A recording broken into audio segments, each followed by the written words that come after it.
Hey, this is Todd Brown from MarketingFunnelAutomation.com, and I want to welcome you to Marketing Funnel Conversion Killers. Now, in this little training, I'm going to share with you 22 of the most common sales conversion killers that I routinely see from new clients and students.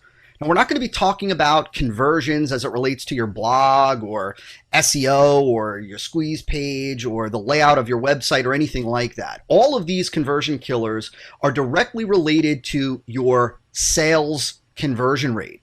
And so over the next hour or so, I'm going to cover each of these 22 conversion killers in depth. As well, I'm also going to cover the conversion boosters for you, the flip side of the conversion killers, how to remove each of the conversion killers from your existing marketing funnels, and how to make sure that you have the conversion booster in there. Now, what you'll see is that aside from this crazy blood dripping cover image, this is a no fluff, no filler training. And so I highly recommend that you grab a pad and pen and get ready to take some notes. Now, when you're done with the training, I highly recommend that you go through the audio version just as a little bit of repetition learning, so to speak. And then when you're getting ready to create a new funnel or you're ready to optimize an existing funnel, I highly recommend that you print out the checklist. This way you can have a little quick reference sheet to look at to make sure that your marketing funnel doesn't contain any of the conversion killers. So, with that being said, let's get to conversion killer number one. Conversion killer number one is a lack of focus within your marketing funnel on your prospect's big problem. You see, you've got to recognize that no matter what it is that you're selling, no matter what the product is, what the service is, that you are offering a solution. You're presenting a solution to your prospects, and that's a solution to a problem. And so it's important that your marketing funnel, your content, your product, your service is being presented in the context of the solution, the ideal perfect solution to your prospect's big pressing problem.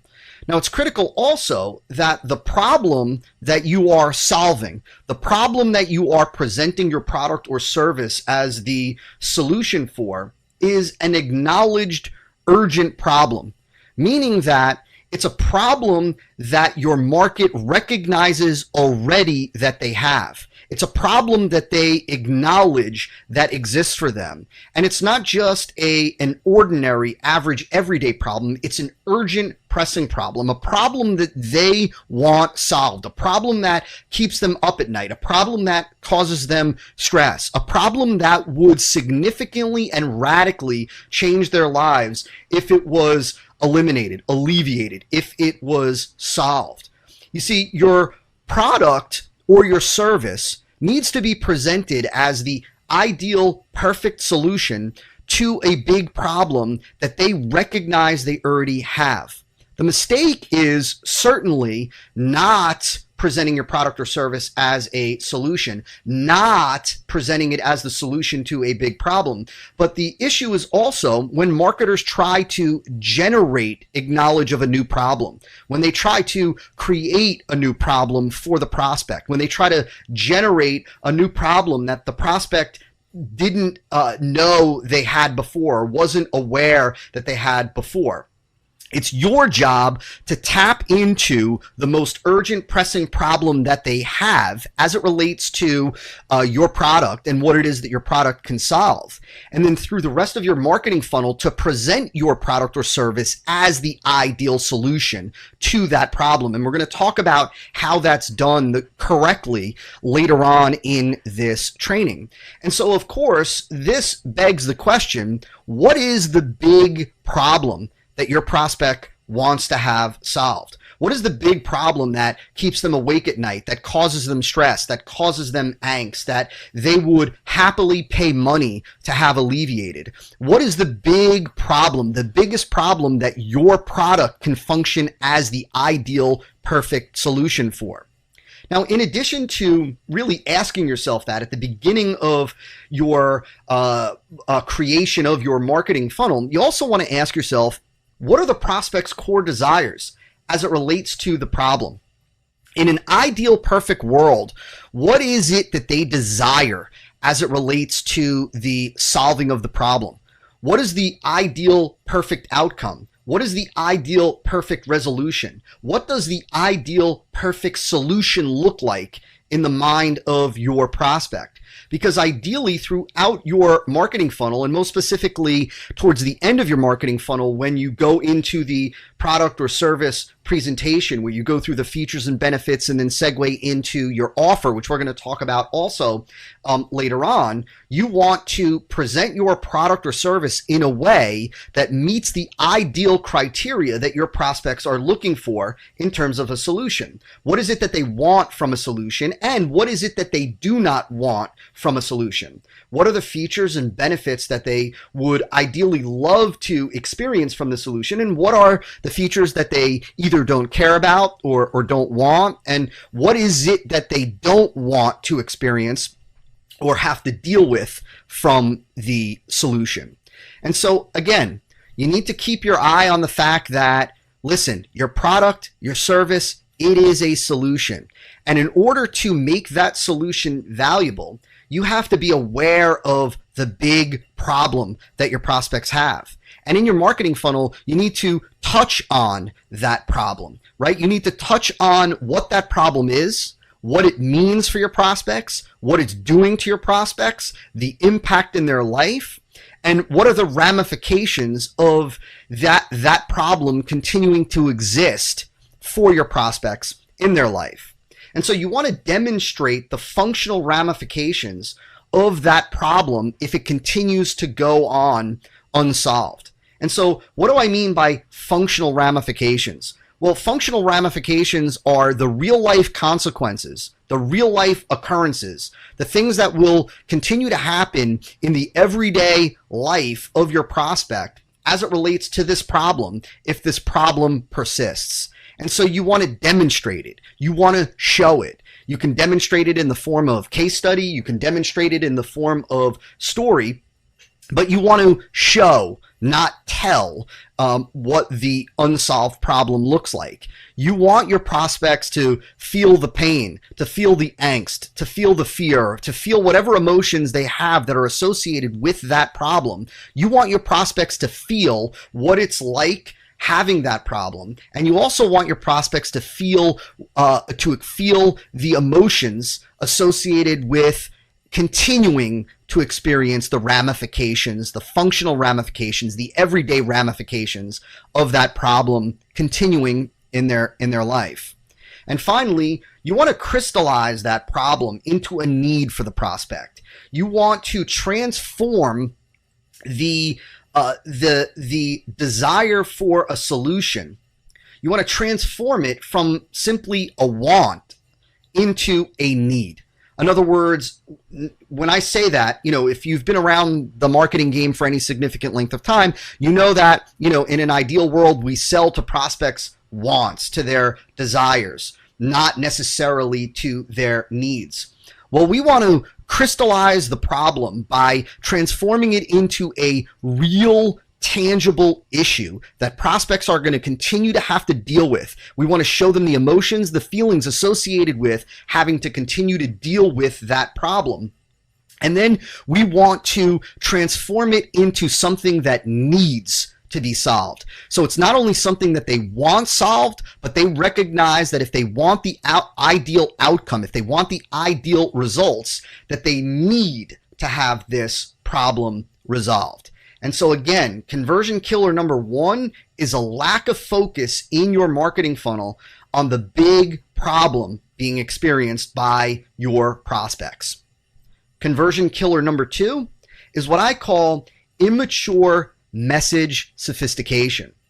And this is a pretty deep conversion killer. This is something that I talk in depth about on a frequent basis. This is something that I actually teach really in depth to clients in the Marketing Funnel Automation Partnership Coaching Program. And so I want to give you an overview of what market sophistication is all about. And I'm going to break this down for you in terms of what it looks like when it's done incorrectly in a marketing funnel. And then more importantly, I'm going to show you how you fix this, how you make sure that you have a mature message, a mature marketing message that meets the sophistication stage or meets the sophistication level of your marketplace.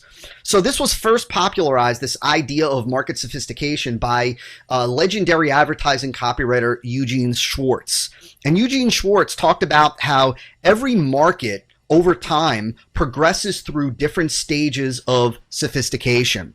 As they are exposed to more and more marketing messages and more marketing promises and more advertisements, exaggerated claims, hyped up claims, intensified claims, amplified claims, whatever you want to call it, they become more and more sophisticated. And if the marketing message doesn't continue to go through those stages, doesn't evolve according to the market sophistication, those marketing messages will fall flat. The marketing messages that don't evolve to the sophistication level of the marketplace fall flat and suffer poor conversion rates.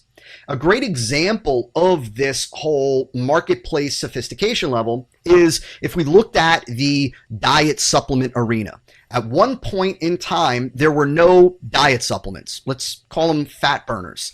At one point in time, there were no fat burners on the market. And then one day, there was a fat burner for sale.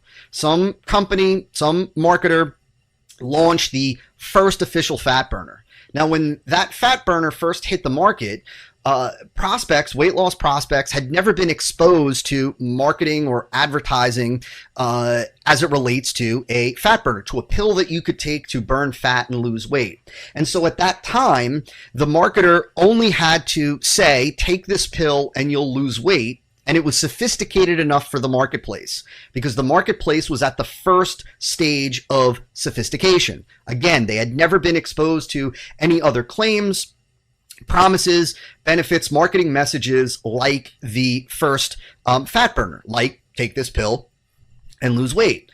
Well, like what happens in every marketplace, over time, competitors came in and began to make similar claims.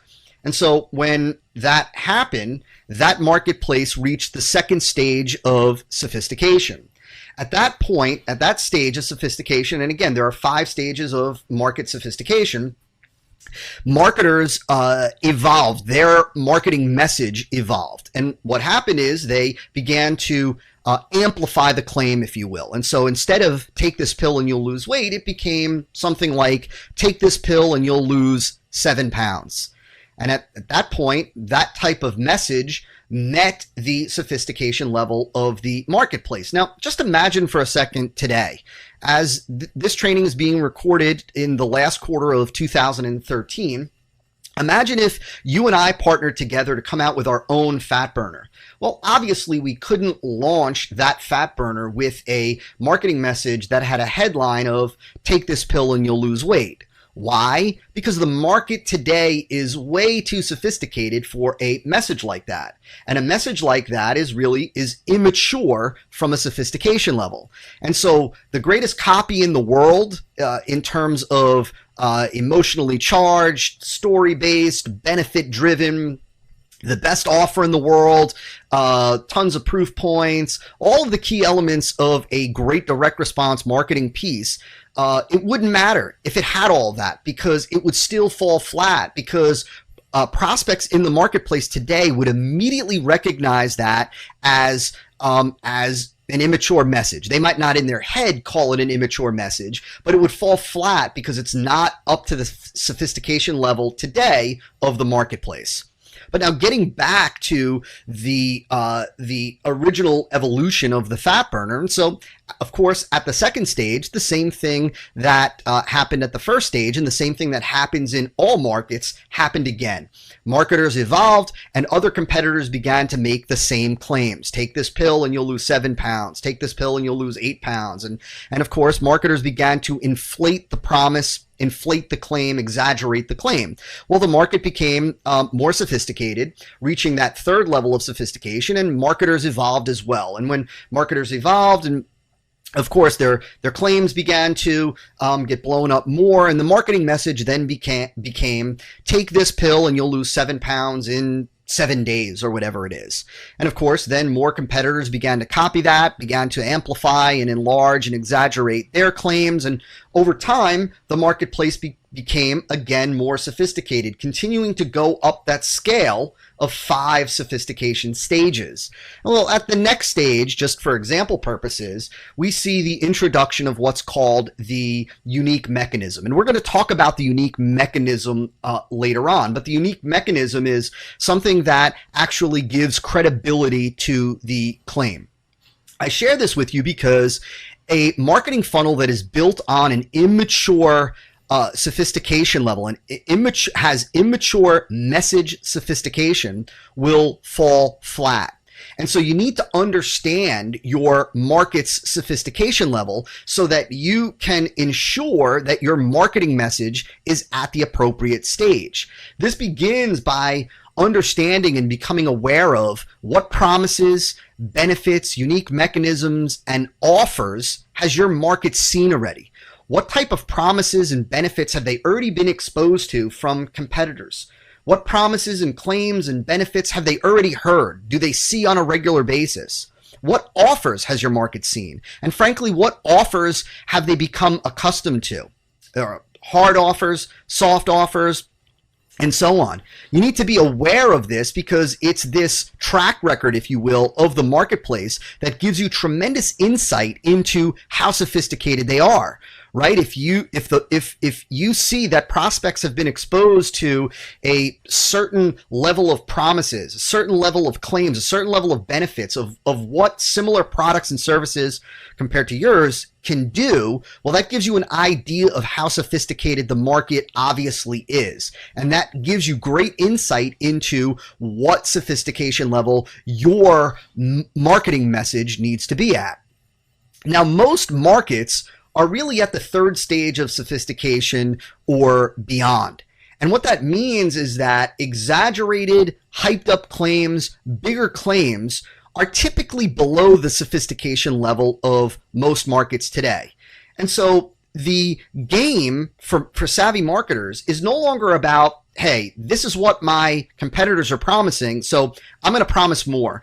My competitors, for example, are promising how to get 100,000 Facebook likes in 24 days. So I'm going to promise 200,000 likes in 24 days or 500,000 likes in 21 days. No, most markets are at the sophistication level where those exaggerated claims no longer are credible. They're no longer believable. They're no longer accepted. And therefore, marketing funnels that are built on those type of messages tend to fall flat. And they tend to have a much lower sales conversion rate.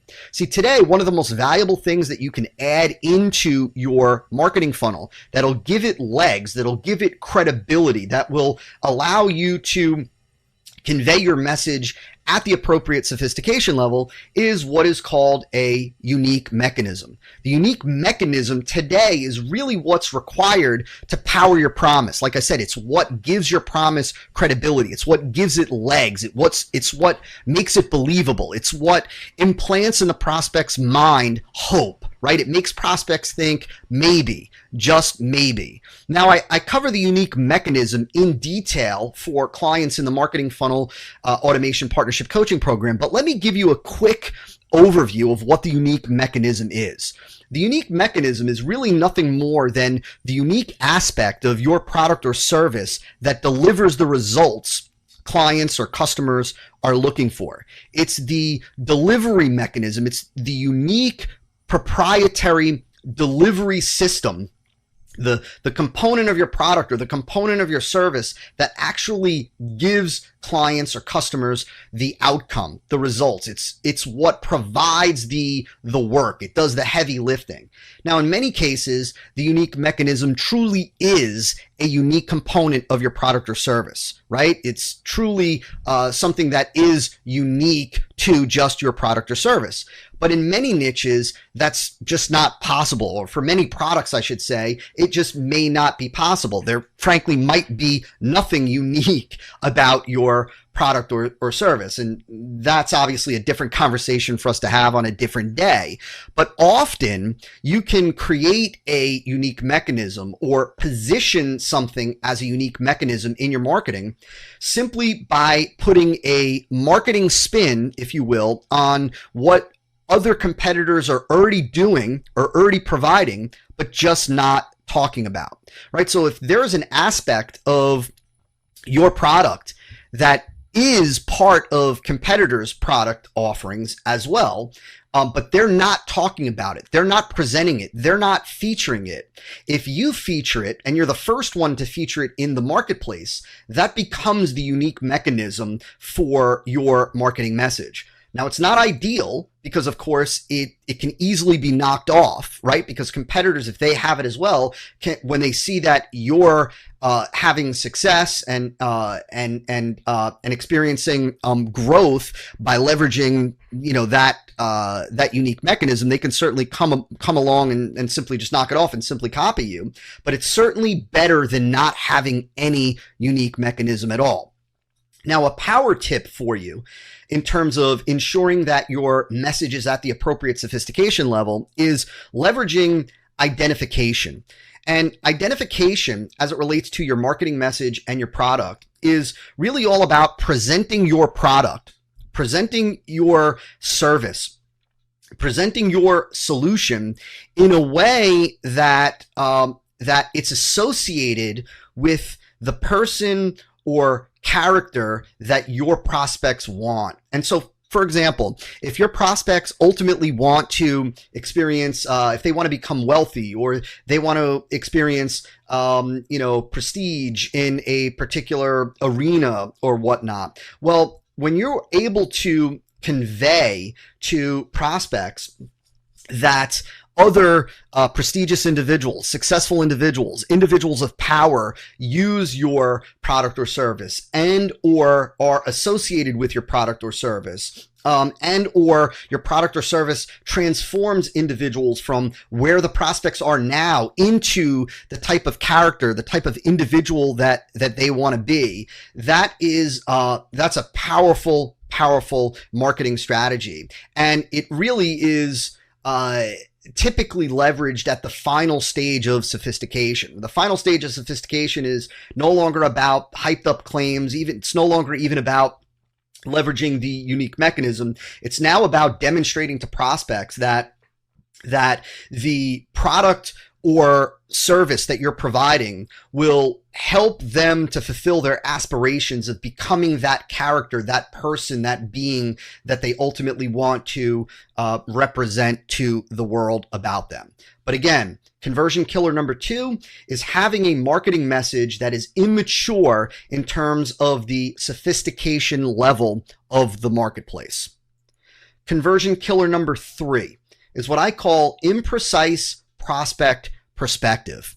And this is when a marketing funnel is built or engineered without taking into consideration the current feelings, the current perspective, the current attitude, the current beliefs that prospects have toward their current circumstance, toward their current problem, or toward the solution that they're ultimately looking for in terms of their problem, right? And so when your tone, when your language, when your verbiage, when your copy, when your promise, when your story contradicts their feelings, contradicts their attitude when they're coming into your funnel, that is imprecise prospect perspective.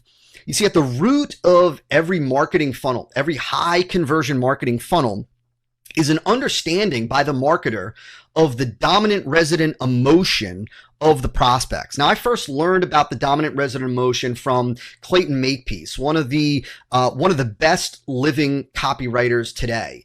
And understanding the dominant resident emotion, what's that chief emotion? What's that chief feeling that prospects have about their problem, about their situation coming into your funnel, right? And so ask yourself, what is the main emotion that the prospect is experiencing right now? Now, this is the main emotion that prospects are experiencing as it relates to the problem that your product or service addresses. What's the main emotion? What's the main feeling that they have about their circumstance, about their problem, about the solution that they are looking for? Because your copy, your headline, your story, this is the headline from the squeeze page to the throughout the rest of the marketing funnel, to your marketing funnel content, all of your education-based marketing content, and so on. All of the copy must be aligned with the current emotional state of your prospect as it relates to the theme of your message. So what do I mean by the theme of your message? Well, first and foremost, obviously, like I said, you need to understand what is their current emotional state, right? And this isn't something like, well, wow, how do I dig this up? What kind of psychological test do I need to put my prospects through? No, at the root, foundationally, in its most simplistic form, you really just need to understand, are these individuals first and foremost experiencing a positive emotion or a negative emotion? In most cases, because we are addressing a problem, and ideally an urgent pressing problem, there's going to be some negative emotion associated with the situation that they're dealing with. And so what is that negative emotion? Are they experiencing despair? Are they experiencing disappointment? Are they anxious? Are they frustrated? Are they disgusted? Are they fearful? What is that main emotion? Now, I say that your copy needs to be aligned with that current emotional state as it relates to the theme of your message. So what do I mean by the theme of your message? Well, let me give you an example. Let's say you were selling an information product on the topic of wealth building via not getting robbed by the IRS or something, right? Not getting, being able to hold on to a majority of your money. Or let's say even better, let's say that we are selling an information product about how to maintain your wealth, hold on to your wealth while the economy continues to go on a downward spiral. Well, obviously, we know that the individual coming into that type of marketing funnel is experiencing worry, concern. There's fear of losing their wealth, their retirement account, fear of retiring broke, or fear of not being able to retire, or fear of retiring and in their golden years having to live on a much smaller fixed income and having their lifestyle have to get scaled way back, right? And so the theme of the copy, the theme of the marketing funnel, obviously can't be a happy-go-lucky, positive, hope-driven, at least not initially, hope-driven theme, because it contradicts the prospect's current perspective. It contradicts the prospect's current emotional state, the current feelings that they are experiencing over the problem and the situation. And so your copy and your theme needs to be aligned with the current emotional state. If the theme is fear-driven, if the theme starts off by addressing the fear of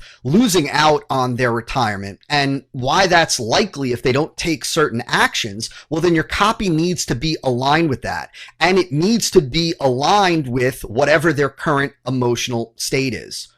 Now, ideally, because we are ultimately presenting, right? We are presenting a solution. We're presenting at the end of your funnel that there's good news, that you have the solution, that you can alleviate the problem, that you can alleviate their fear, their pain, and so on. Your marketing funnel needs to lead prospects from the starting emotional state, that dominant resident emotion that they have entering the funnel, to an emotional state necessary for response. And we're going to talk a lot about, through the rest of this training, the idea of emotion and generating that emotional state. But what I want you to understand for right now is that we start with the emotional state that prospects have coming in, the current prospect perspective, and then we lead them all the way through the marketing funnel, ultimately to an emotional state of hope and promise at the end of the funnel, which is the emotional state necessary for response. And you'll understand more about that later on in this training. So there you go. Conversion killer number 3 is an imprecise prospect perspective at a bare minimum at the start of your marketing funnel. Conversion killer number 4 is what I call marketing idea insufficiency. And as you heard me talk about earlier in a prior conversion killer, most markets are too sophisticated for simply a blown up marketing claim, a blown up marketing promise, right? And today, simply screaming a big promise or a big benefit shoots up the internal sales barrier with most prospects. In other words, a marketing funnel that's simply built on a huge, gigantic, exaggerated promise or a huge, gigantic, exaggerated claim immediately sends up a red flag for prospects and immediately screams to them, this is a sales message. And so what happens is they go through the rest of the funnel, if they choose to even continue to go through, with a filter up, right? Because they know they're being sold. They know that they are being advertised to, if you will. And so the consumption of your marketing funnel content is now filtered through that internal sales barrier. Not only does the screaming of a big promise of a huge exaggerated claim, not only does it typically fall flat because it's below most market sophistication level, but it also generates this immediate internal sales barrier, this immediate internal sales filter, which obviously we don't want. As well, often a lack of a powerful marketing idea, what we typically in the Marketing Funnel Automation Partnership Coaching Program refer to as a big idea, which I first learned about from my friend and mentor, Michael Masterson, Mark Ford. But a lack of a powerful marketing idea often leads to or lends itself to what I call mental opt-out. And mental opt-out is when a prospect comes to your marketing funnel, when they come to your squeeze page, when they come to your VSL, when they come to your sales letter, when they come to your marketing funnel, and they immediately have this thought of, I've seen it before. I've heard it before. Oh, I know about that. I've kind of referenced that before. I've seen it before. I've bought products on that before, right? Whenever prospects have this mental opt-out, obviously they don't continue through your marketing funnel. And so one of the first priorities of our marketing funnel, starting even at the squeeze page and before with media buys and the traffic that we are generating into the marketing funnel, is to prevent mental opt-out. And we prevent mental opt-out with what we call a big marketing idea. This is the big idea behind the content that you are presenting in your marketing funnel. Let me deviate for 1 second and talk about content. All right, the best, most effective, highest converting marketing funnels are built primarily off the back of what I call education-based marketing content, or what we call EBM content. Education-based marketing content is not education with some marketing sprinkled in. It's marketing that has the perception of education. It's marketing that actually educates the prospect in a way that creates desire for your product or service and leads them to the logical and emotional conclusion that your product or service is the ideal, perfect solution to their problem, even before you've introduced them to your product or service. Right? This goes back to the idea of marketing versus selling. Let me tell you a quick kind of story, if you will. The Marketing Funnel Automation brand, I chose the name Marketing Funnel Automation instead of Sales Funnel Automation strategically. I chose it purposely, even though Sales Funnel is it's more common vernacular, if you will, than marketing funnel. And the reason why I specifically chose marketing funnel is because there's a tremendous difference between marketing and selling. The job of marketing is to make selling superfluous, right? That's a quote from Peter Drucker. The job of marketing, the purpose of marketing, the objective of marketing is to make selling really unnecessary. It doesn't mean that we don't have a sales portion, if you will, of the marketing funnel, because we do. The sales portion of the marketing funnel is where we actually segue from the education-based content into the introduction of your product or service. We present the features, the benefits, and then we go into the offer and call to action and so on. But the job of marketing is to create the desire for your product before you even introduce your product, before you give them the option to take advantage of your offer. Now, in order to do that, your marketing funnel needs to be driven by content. There needs to be content that's presented to your prospects. And the content that gets presented in a very strategic way to lead prospects to the logical and emotional conclusion that your product or service is the ideal best solution for their problem. The key is, and how this ties back to marketing idea and sufficiency, is what is the idea, the big idea behind the content that you're going to share with your prospects. See, the start of your marketing funnel is where you promise to share content, relevant, compelling, benefit-driven content with your prospects. And it's through the delivery of that unique, compelling, valuable content that you create the desire for your product or service. Well, that content and the idea behind the content needs to be a big, powerful marketing idea, right? And that big, powerful marketing idea must be new. It must be perceived as new to the marketplace. It must be new. It must be fresh, different, unique, and compelling. It's got to be something that the market hasn't seen before. And it's that whole idea of new and fresh and different, unique, that prevents the mental opt-out, that prevents prospects from saying, I've seen this before. I've heard it before. Yeah, I know it already, right? And so the idea behind the content that you're going to communicate in your funnel, the idea behind it needs to be a big idea. And that's when we say that you have a marketing idea that is sufficient, right? Sufficient to do the job, sufficient to get attention and to create that initial level of engagement. That big idea also needs to be easily and instantly grasped. It can't be something that you have to explain. It can't be something that is complex that the market doesn't understand immediately. They need to get it and get it right away. As well, you need to make sure that your idea is something that would resonate with your market. And so if you were speaking to women, for example, you don't want to use an idea that is something is football related, or you don't want to use an idea that has to do with, auto mechanics or something like that.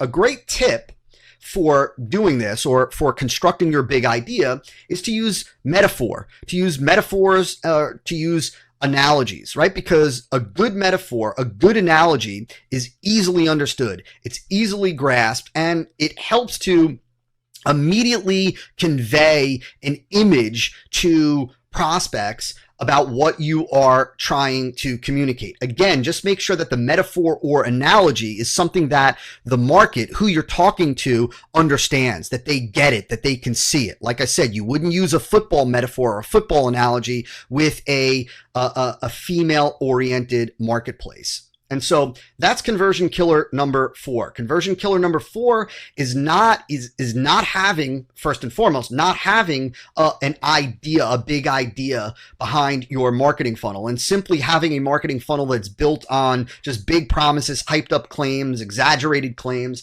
and so on. It's also, conversion killer number 4 is also having a weak marketing idea, or a marketing idea that's not new, that's not fresh, that's not unique, that's not compelling, and that does potentially lend itself to mental opt-out, and or also a marketing idea that's not easily and instantly grasped by the market. Conversion killer number 5 is what I call a disconnected lead magnet. Now, in case you don't know what a lead magnet is, a lead magnet is typically the thing that you offer, the free piece of information that you offer on a squeeze page. A disconnected lead magnet is a lead magnet that doesn't actually lead, no pun intended, into the marketing funnel content. It's actually disconnected from the marketing funnel. See, a lot of marketers make the mistake of thinking that the job of the lead magnet is to simply generate the greatest number of opt-ins, the greatest number of leads. Well, really, the job of the lead magnet is to generate the right type of leads, qualified leads, and to start the marketing funnel communication process, right? And so the lead magnet should not be designed just to generate the highest opt-in rate without any qualification of visitors. You see, the highest opt-in rate, an extremely high opt-in rate, is insignificant. It's meaningless. It's worthless if the return on investment isn't there.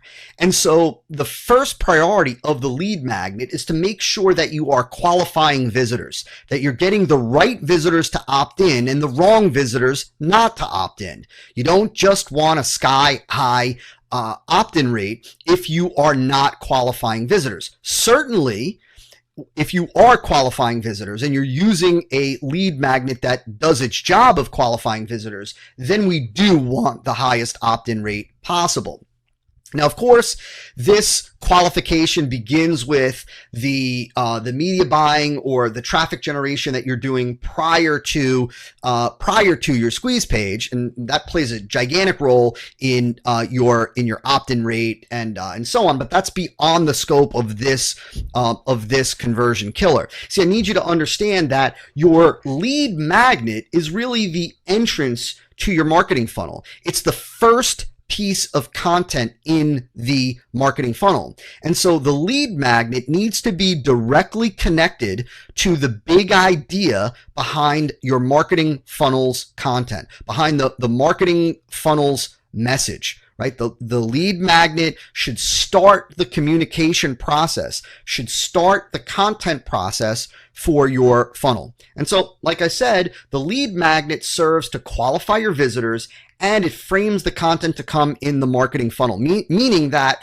it immediately conveys the idea and the content that prospects are going to get throughout the rest of your marketing funnel. So rather than looking at your lead magnet as just a separate component, as something being done in a vacuum to generate opt-ins, you need to look at your lead magnet as directly connected to your funnel, serving the role of qualifying visitors, generating the right opt-ins, and getting the wrong visitors, not getting them to opt in. And then whatever that lead magnet is, it needs to start the communication process of the content that's going to be communicated through the rest of your marketing funnel.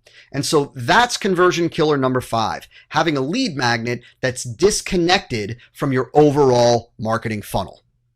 Conversion killer number 6 is generating disagreement early on in the funnel. So you need to recognize that all marketing funnel messaging, everything that gets communicated in your marketing funnel, needs to begin with an understanding of the prospect's relevant beliefs, opinions, attitudes, prejudices, and conceptions, as it relates to the problem that they have, as it relates to the solution that they want, as it relates to the content that you're going to present. You see, before crafting a single piece of copy, before crafting a VSL script, before crafting an email, you need to start by understanding and getting a deep level of insight into what are your prospects' relevant beliefs as it relates to the content that you're going to present. What are your prospects' relevant opinions as it relates to the content that you're going to present, the ideas that you're going to present, the facts, the figures that you're going to present, the case studies that you're going to present, the story that you're going to present. What's their relevant attitude as it relates to the content that you're going to present? Do they have any prejudices as it relates to that content? And what are their conceptions about the content, right, that you're about to present? For example, if you were going to present, if you were going to talk about, let's say, Facebook advertising, for example, well, you need to know with the audience that you're speaking to, with prospects, what are their current relevant beliefs as it relates to social media, as it relates to Facebook, as it relates to internet marketing, for example, as it relates to marketing online, as it relates to websites, as it relates to marketing, right? What are their opinions about social media? Do they believe that social media is a waste? Have they been told that it's a waste? Have they been schooled that it's a waste? Is the niche, is what's commonly taught to the niche or expressed to the niche that it is a waste of their time, or that it's ineffective, or that it's a scam, or that it's hype, right? And so you need to understand, where is it that they are starting? What is it that they're bringing? We could call it baggage, if you will, mental, psychological, intellectual baggage, if you will, that they're bringing in. You've got to recognize that your marketing message isn't happening in a vacuum.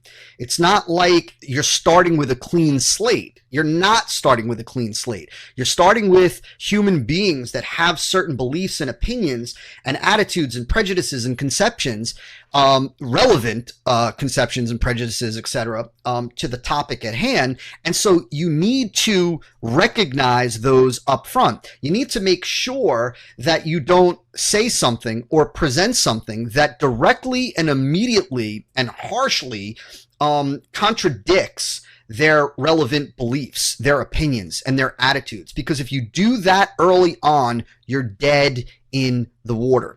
And this is why you need to start with the prospect's beliefs, their current opinions, those, all of those things that are listed in that bullet above as the base. And then you build from there. This was something that, again, advertising copywriter Eugene Schwartz routinely taught.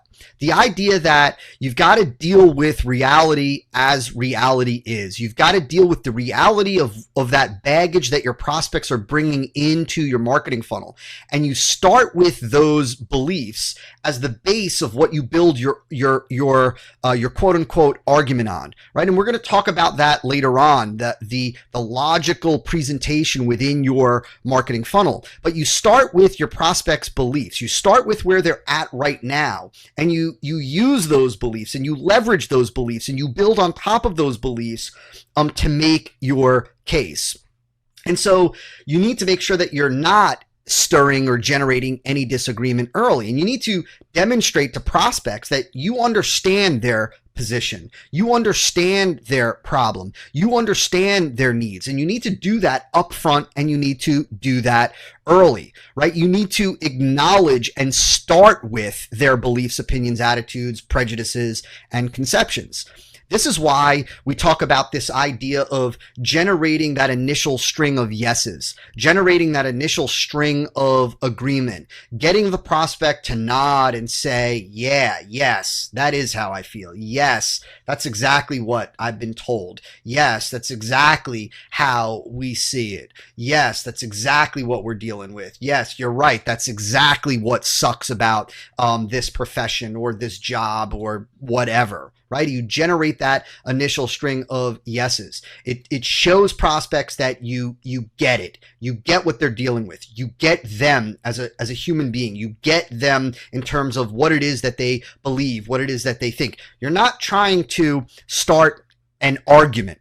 You're not trying to immediately attack what it is that they believe coming in. You're going to lead them through a variety of different stages in your marketing funnel so that they ultimately come to accept your quote unquote argument, or they accept your marketing case. But at the beginning, in the early stages, you need to start with their beliefs, and then you leverage those beliefs and build on top of those beliefs to ultimately get agreement and ensure that your marketing case is proven. And so conversion killer number 6 is not starting with those relevant beliefs and saying something or doing something or presenting something that is in stark contrast to where they're starting, and hence generating disagreement early on in the process. And by doing so, then creating this confrontational virtual relationship, if you will, with the prospect. Not good. Conversion killer number 7 is not having any story element within your marketing funnel and just going with pure benefits. Now, if you've been around the direct response marketing game, or really just marketing in general for any significant length of time, nothing that I'm going to share with you in this conversion killer is going to be revolutionary for you. But it is important that you really do understand and absorb at a deep level, not just superficially, not just intellectually, that stories are the most powerful form of marketing. Stories are the most powerful form of communication in general. But for a marketer, stories are incredibly powerful because they slip under the sales radar, right? They're not typically viewed as a sales pitch. They're not typically viewed as advertising or marketing, right? And what stories allow us to do is stories allow us to implicitly convey things in a way that is accepted by prospects. Whereas if we just explicitly conveyed them with pure benefits, pure pitch, pure claims, pure promises, again, they come up against this sales radar, this sales filter, this, oh, I'm being sold. Oh, this guy is a marketer. Oh, this guy or gal is a salesperson.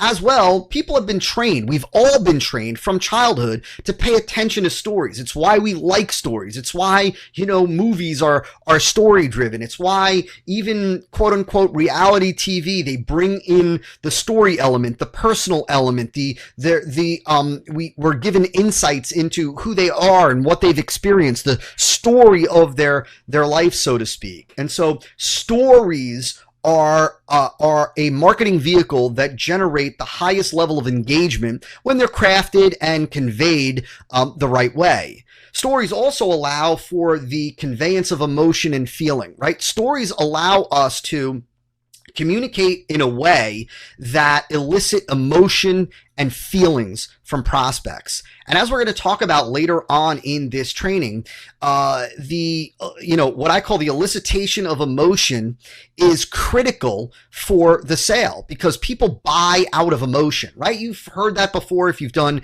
any kind of sales training or really any significant marketing training, right? People buy out of emotion. They make decisions out of emotion. We are emotionally driven creatures. We'll rationalize or justify our purchases logically, but we make those purchases, those investments out of emotion. And stories, through the tale of the story, we're able to convey emotion. We're able to transfer emotion. We're able to stir emotion by bringing the prospect into the experience, the journey of the lead character, the protagonist, if you will, in the story, especially with a story like The Hero's Journey, where the lead character started where the prospect was and experienced the negative things that the prospect is experiencing now and ultimately stumbled on a solution and is now experiencing the life that the prospect wants to experience. We're able to use that type of story to elicit and drive emotion and feeling, right? And so your story should demonstrate the transformation that your prospects are eager to experience. That's, again, like the hero's journey. The hero's journey is a story, is an archetype that shares the journey of an individual going from, let's say, in some cases, normal life, the existence that prospects are experiencing right now, and it shows their journey through the negatives, ultimately all the way to the promised land, so to speak. And it shows and conveys the same journey, the same experience, the same transformation that your prospects are longing to experience. And it brings them in. It makes them feel what that lead character has felt. It makes them want to experience what that lead character in your story, the story that's driving your marketing funnel, that the experience that lead character has had. A tip for you when crafting your story is to start the protagonist, start the lead character off in a worse position, a worse situation than the situation that your prospects are in right now.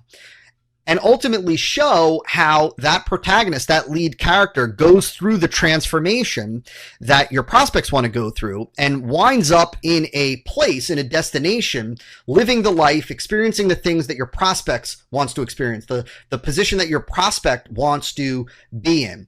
Because what that does by starting your story off with the protagonist, the lead character in the story, in a worse situation, is it implicitly tells prospects that if that individual could do it, starting in a much worse off situation, a much worse off circumstance, if they can do it, if they could go from there to where I want to be, I certainly can, being that I'm not nearly as worse off as that guy. I'm not nearly as overweight as that guy. I'm not nearly as broke as that guy. I'm not nearly as depressed as that guy. I have more skills than that guy does. And so if he could do it, I can certainly do it.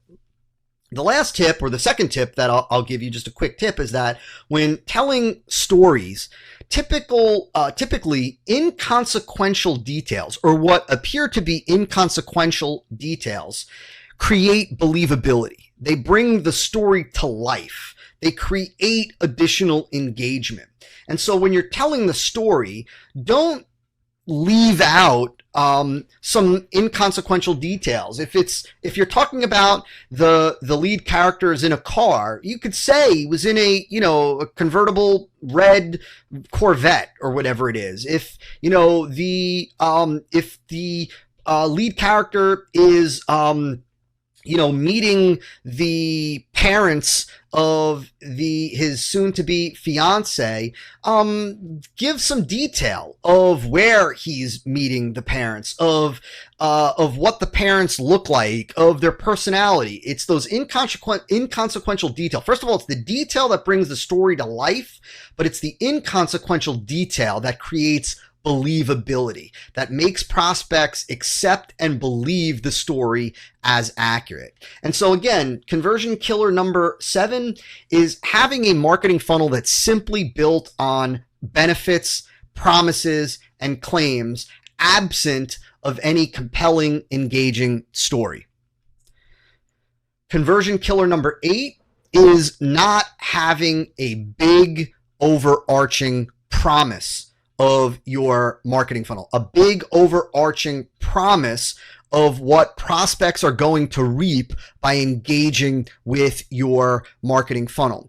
You see, most novice marketers don't understand that there's a difference between benefits and a big promise, right? Benefits in the context of your product, for example, are, and we're going to get into the different types of benefits later on in this training, but benefits are all about what the different features of your product actually do for the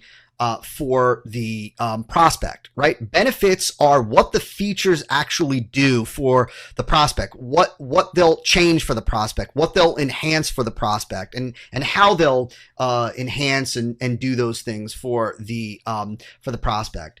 But a big promise is a big it's really, I'm going to use this word even though this probably isn't the most appropriate word, but it is the big claim that you're making for what is going to change for your prospects after they go through your marketing funnel. It's kind of the big reason, the big outcome, the big payoff for engaging with your content and going through your marketing funnel.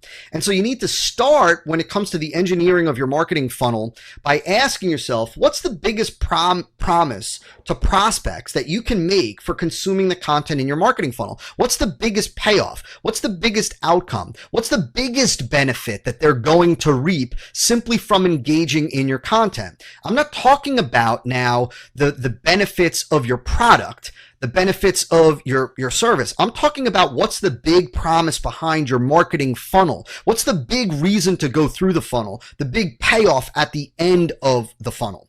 And one of the best ways, or one of the easiest ways to begin to craft this big promise for your marketing funnel is to ask yourself, what's the most powerful desire that can possibly be applied to your content, right? What is the most powerful desire that your prospects have as it relates to the situation that they're in, as it relates to the solution that they're looking for? What's the most powerful desire that they have that you can apply to the content of your marketing funnel, that you can present as the fulfillment of the consumption of your marketing funnel content? And then certainly when it comes to the presentation of your product or service, we're also going to have a big overarching promise of what your product or service is going to do for your prospects, right? You're going to have a big overarching promise of what the product or service is going to do. And then we share with prospects how it's going to do that with all of the different features of the product. And then each of those features has key benefits. But your content and your product each need to have their own big marketing promise. Another way to look at this is if you could wave a magic wand, if you could wave a magic wand and grant your prospects any wish as it relates to the solution that they're looking for, as it relates to the big problem that they have, what would they want that wish to be? What would the ideal outcome be? What would the ideal scenario be? What would the ideal deliverable be, right? What would that ideal outcome be? Because you want your big promise for both the content and the big promise of your product, which in many cases are really one, or are similar. You want your big promise to be as close to that fulfillment of their wish, if you could wave a magic wand, as possible. And so that's conversion killer number 8. It's not having a big overarching promise of a big payoff that prospects are going to get by going through your marketing funnel. Conversion killer number 9 is what I call scarce emotional elicitation. And I already alluded to this earlier, that we are emotional creatures, right? That people buy out of emotion. They buy out of emotion. They buy for deeper emotional reasons, right? We often hear in sales books, even in marketing books and marketing 101 courses, we often hear this idea of, right, and I even said it before, that people buy out of emotion. They don't buy out of logic. They use logic later on after the purchase, after the buying decision, to rationalize the buying decision, to justify the purchase.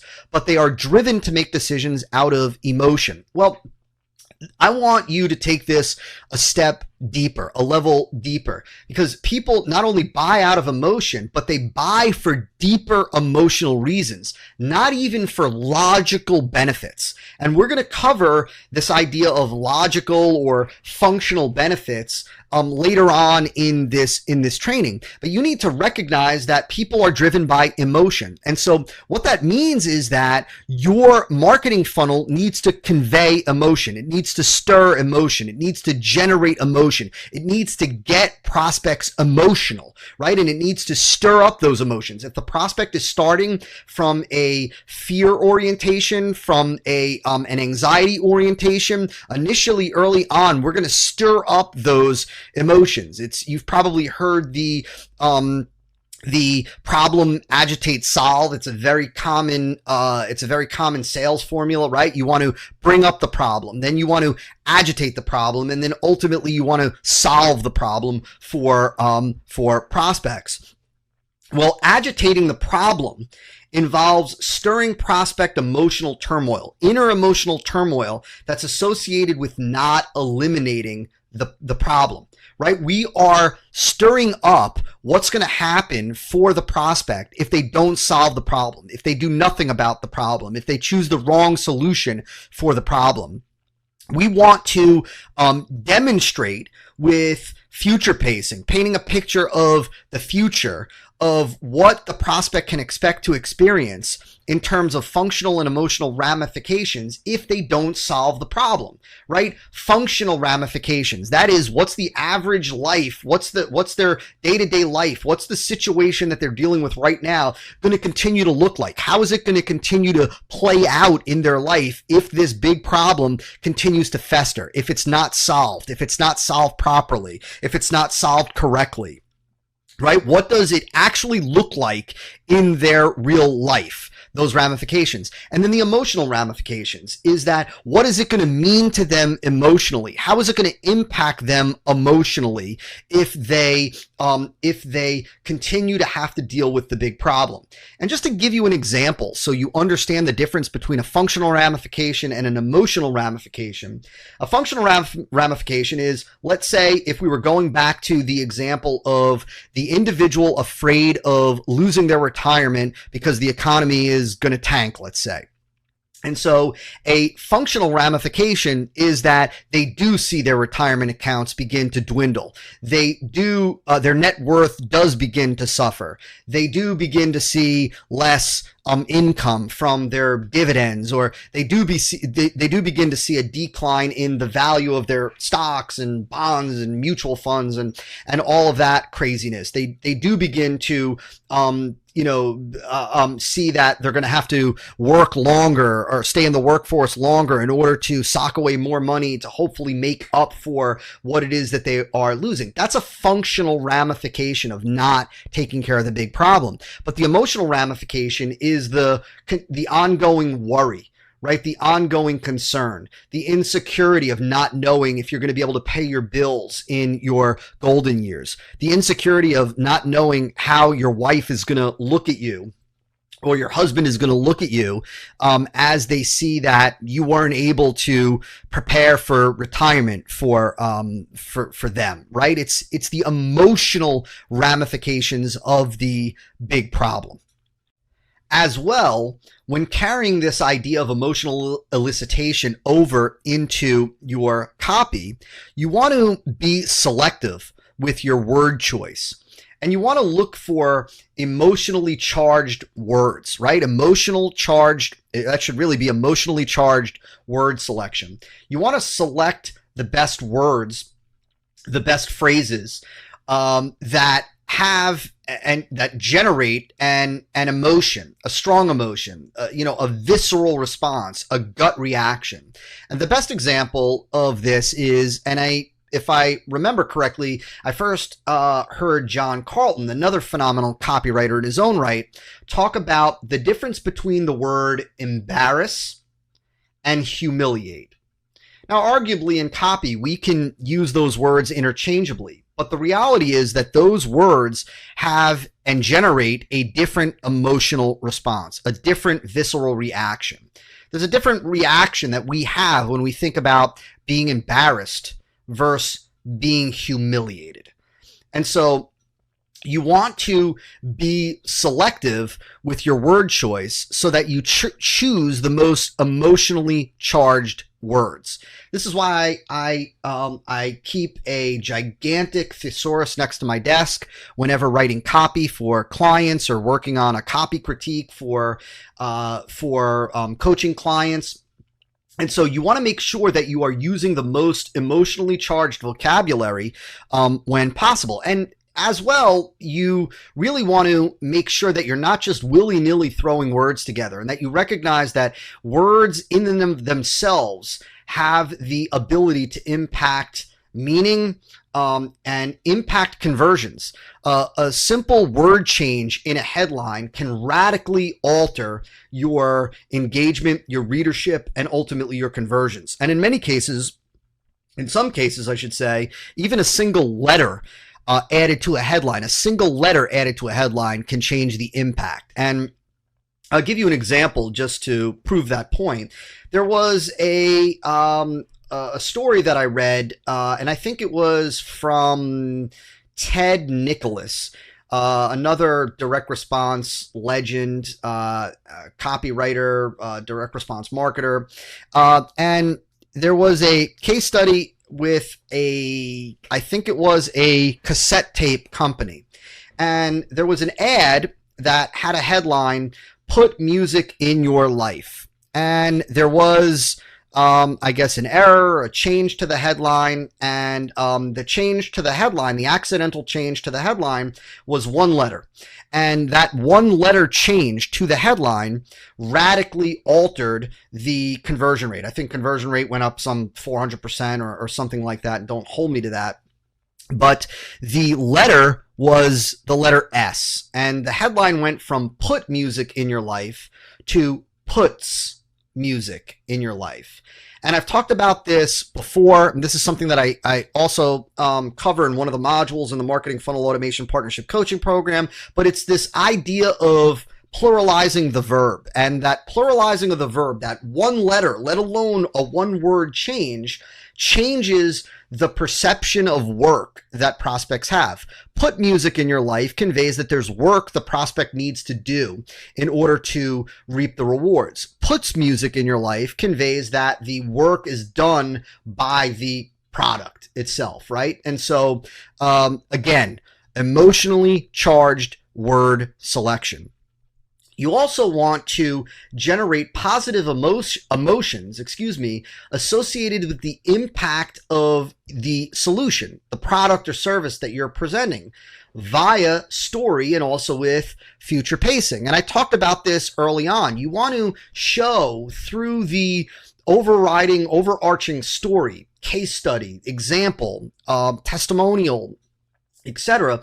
in your marketing funnel. You want to generate the positive emotions for the prospect as it relates to the experience that the lead character in the story has had. You want to generate positive emotions associated with what your solution, what your product, what your service will do for the prospect, what it will give them, what it will alleviate for them, and what their life will look like and be like after they buy your product or service, after they use your product or service.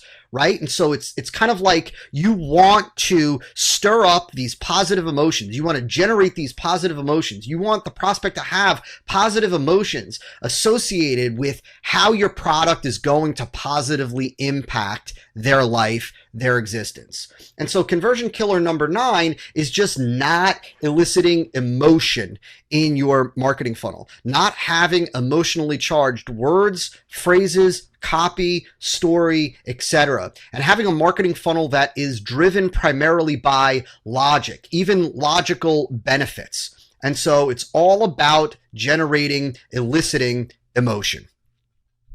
Conversion killer number 10 is what I call insufficient funnel segmentation. And this is built on the idea that prospects that have different perspectives need to be communicated with different messaging, right? Prospects with different perspectives need to be communicated with, need to be talked to, need to be marketed to differently, right? We can simply look at the difference between men and women. If you've got a product or service that is specific for men or women, let's say, for example, that you have a product that's all about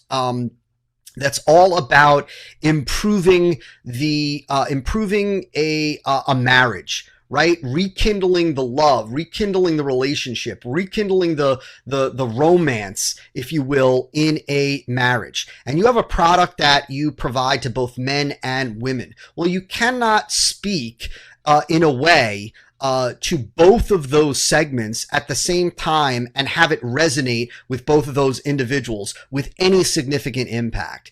It will be much easier, much better, much more powerful for you to segment those two into different sequences within the same funnel so that you can communicate effectively, so that you can communicate in a way that best resonates with them, right? And now that might be an extreme example, but I really want you to understand that prospects with different perspectives, different needs, different emotions, even for the same exact product, even with the same exact problem, even looking for the same exact solution, need to be communicated with accordingly. In an ideal world, you want to segment as early in the marketing funnel as possible. In some cases, this can be done from the opt-in form, or this can be done on the immediate page after the opt-in form. So in some cases, the opt-in form, depending on what information you're collecting, could have radio buttons. If through testing you find that, the addition of radio buttons radically decreases the opt-in rate because it causes friction, as a lot of additional fields or questions or elements on an opt-in form often does, well, then on the thank you page or the destination page or the bridge page right after the opt-in form, you could have a page that immediately has them identify themselves as a man or a woman or young or old or however you want to segment. As well, data collection throughout the marketing funnel should trigger additional segmentation. And so now this is an advanced strategy, but today with technology, this can very easily be done. This can be done with an application like Infusionsoft. I assume that this can be done with an application like Office Autopilot, and I'm sure other higher end CRM systems can do this as well. But this is data collection throughout the marketing funnel is where you are getting and gaining additional insights about prospects as they go through the marketing funnel. So in a marketing funnel that's got a longer life cycle or a longer buying cycle, when you are marketing and selling a product that's got a fairly long buying cycle, or if you've got a marketing funnel that stretches out over 7, 10, 12, 15, 21 days or more, you have the opportunity at different points throughout the marketing funnel to collect additional data, to gain additional insights from your prospect. And as you're gaining those additional insights about what it is that they want, what it is that they're most interested in, what it is that they don't want, what it is that they're thinking, what it is that they're feeling, what's most important to them, what's least important to them, you can create additional segmentation. And that additional segmentation allows you to tighter, more narrowly focus your message on what it is that they want. Remember that when it comes to direct response marketing, the tighter that you can match your message to the market segment, to the segment's needs, to the segment's wants, to the segment's desires, the more your marketing message will resonate with them, right? And ultimately, the better your conversions will be, the better your sales numbers will be, the more money you will make. And so the only way that you're able to tighten that message, the only way that you're able to really target even more, narrowly target, right? And get tighter and tighter and tighter and ultimately speak to the specific dialed in needs of your prospects is through data collection, right? Either early on and or throughout the marketing funnel, and then to segment the prospects based on that data, based on their needs, and communicate accordingly. Now, this is something that I teach, that I talk about, that I refer to as MEPS, or multiple engagement paths and sequences. Now, don't be intimidated by this. This is a lot easier than it sounds like. It's a lot simpler than what it sounds like. Basically, on the surface, it's really just having multiple paths, multiple sequences in any given marketing funnel that is specific to segmentation. And that segmentation occurs based on data collected. See, as we collect more data, for example, let's say you were selling clothing, right? Or let's say you were selling athletic related, sports paraphernalia, sports jerseys and sweatshirts and hats and whatnot. Well, in a simple example, we can segment based on what sport they like or what sport they're most interested in, right? Is it the NFL? Is it the NHL? Is it the NBA? Is it Major League Baseball? Is it soccer? What is it? Then, of course, we can segment based on what is their favorite team. And then, of course, we can segment based on what are they most interested in. Are they looking for a jersey? Are they looking for a sweatshirt? Are they looking for a hat? You could start to segment based on what is their size. Are they, is it extra large? Is it small? Is it a youth? Is it an adult?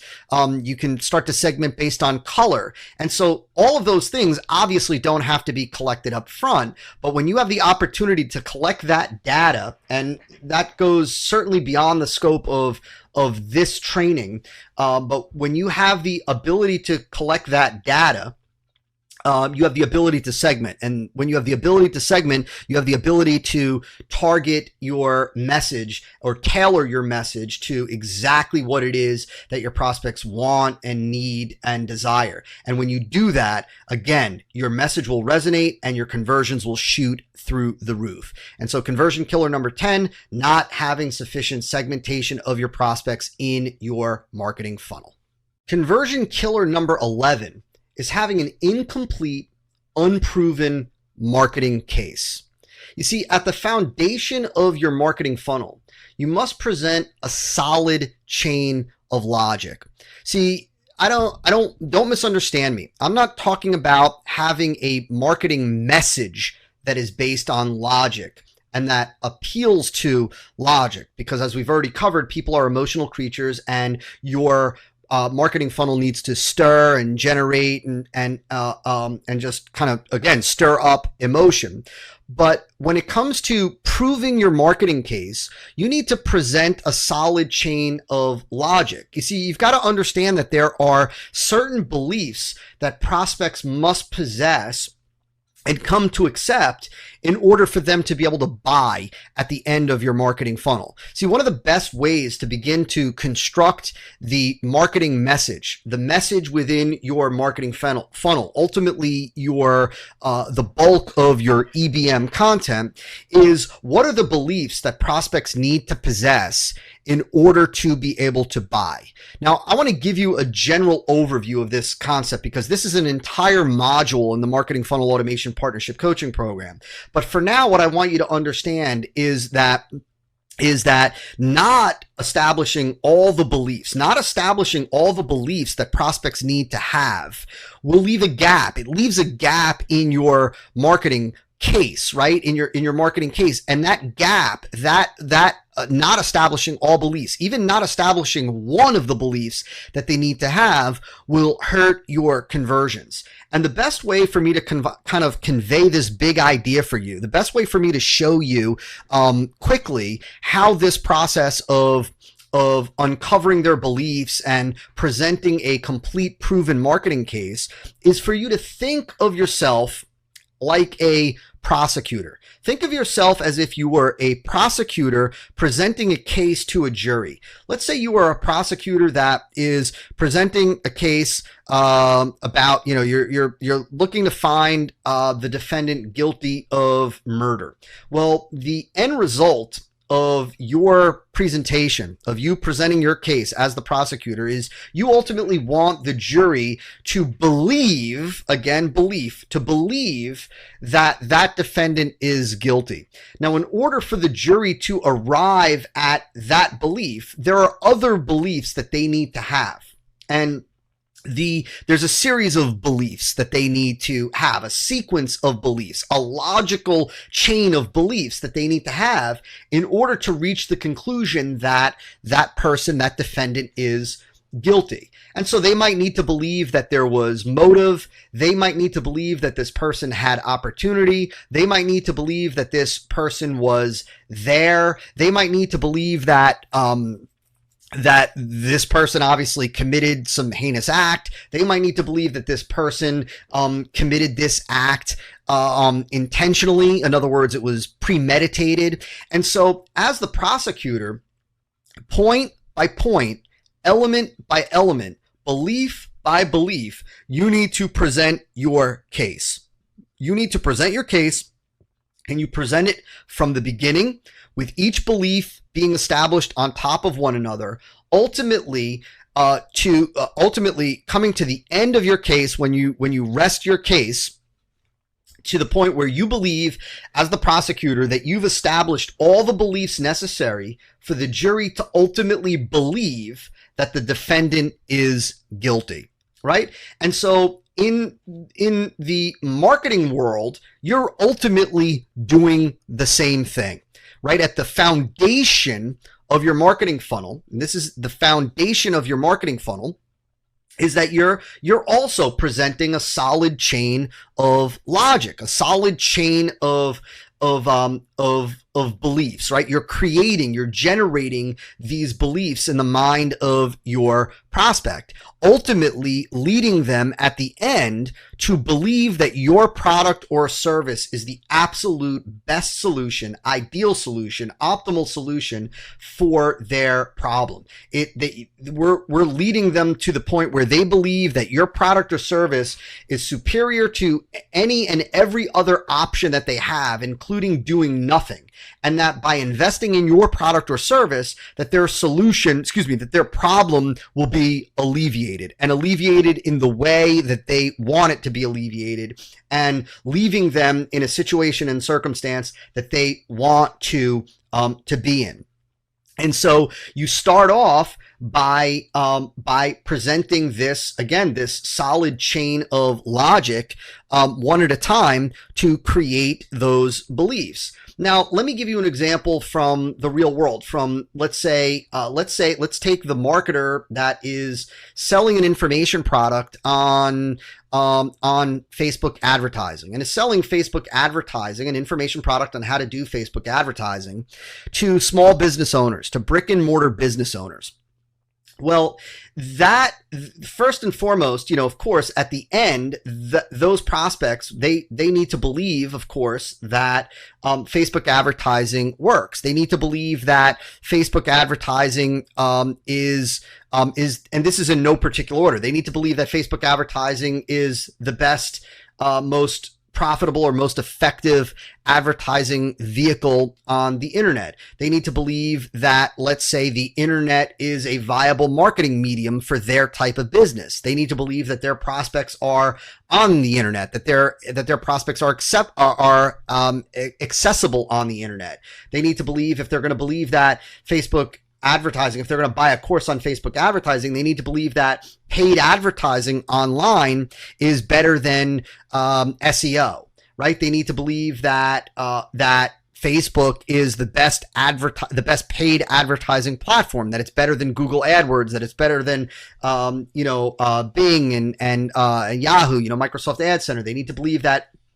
So you can see just from that alone that there is a series of beliefs that they need to have. Those beliefs typically fall under, what do they need to believe about you? What do they need to believe about themselves? And what do they need to believe about your product or service? But ultimately, what you are doing is you are presenting this case like a prosecutor by making certain statements of claim, by presenting certain promises, and then, of course, backing up those with proof, which we're going to talk about later on.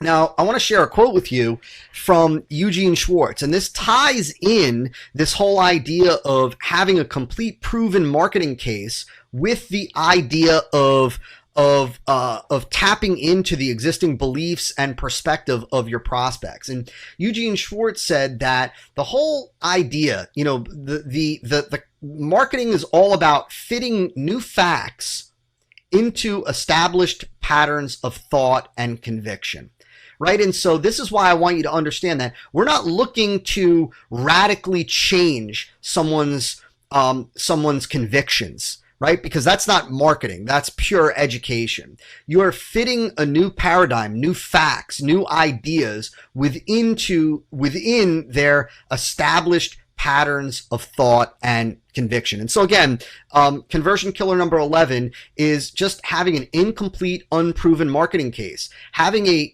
marketing funnel that presents a marketing message that doesn't establish all of the beliefs necessary, that has holes, that has gaps in the message, that leaves doubt in the mind of the prospect, that leaves questions in the mind of the prospect, because it's incomplete and unproven.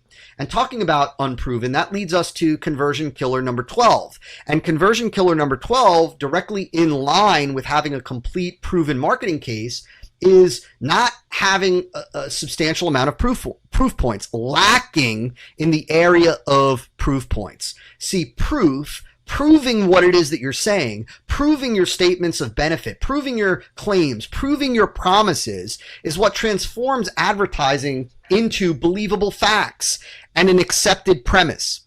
See, if we go back to the analogy of a prosecutor, a prosecutor, when proving a case, simply makes certain statements, makes certain claims, and then backs up those claims with proof, a preponderance of proof if they want to prove their case, right? And just like we say, they're proving their case. They're not just making claims. They're not just, making promises willy-nilly, right? Because when you make a promise and you don't prove it, what prospects are saying to themselves is, yeah, right.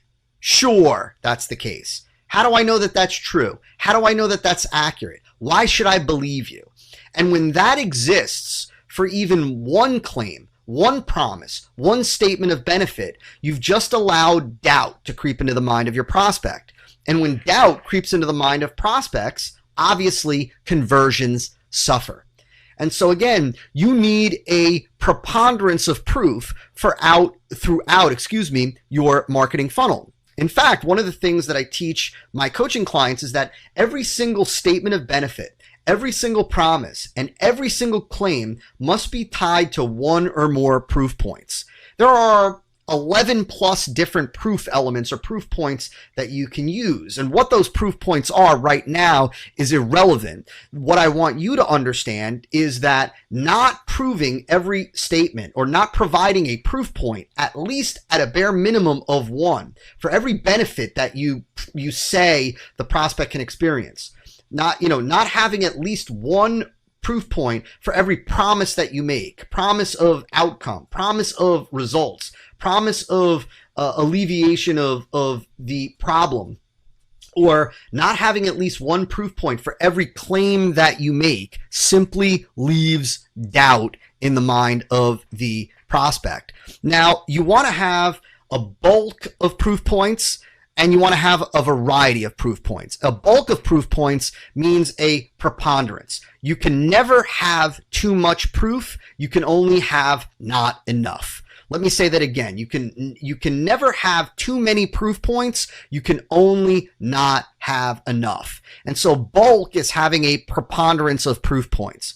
Variety means that you're not simply relying on one or two type of proof points throughout the marketing funnel. You're not only relying on testimonials or only relying on endorsements. You're leveraging the 11 plus proof points all throughout your marketing funnel. And you're leveraging more than one type of proof point in an ideal for the highest converting marketing funnels. You're leveraging more than one type of proof point for each claim, promise, or statement of benefit that you make. Now, talking about testimonials, it's important that you understand that there really is a more effective way of using testimonials within your marketing funnel than the way that is common for most online marketers. And testimonials are one of the 11 plus proof points. Testimonials are a proof point.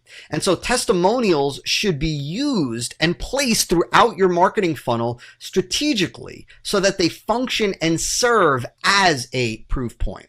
And so what that means is that if you have a testimonial that talks about the ease of use of your product, for example, well, when you are claiming that your product is easy to use, or when you are demonstrating that your product is easy to use, you want to have the testimonial, for example, that talks about, that demonstrates that shows that in the proper place in your funnel. You want to use that testimonial to prove that your claim that it's easy to use is actually in fact legitimate, that it's accurate. Right? And so testimonials are proof points, and they're most powerful when they're strategically placed so that they can function as proof points. And so conversion killer number 12 is simply not having enough proof, not proving what it is that you're saying, and simply hoping that prospects accept your claims, your promises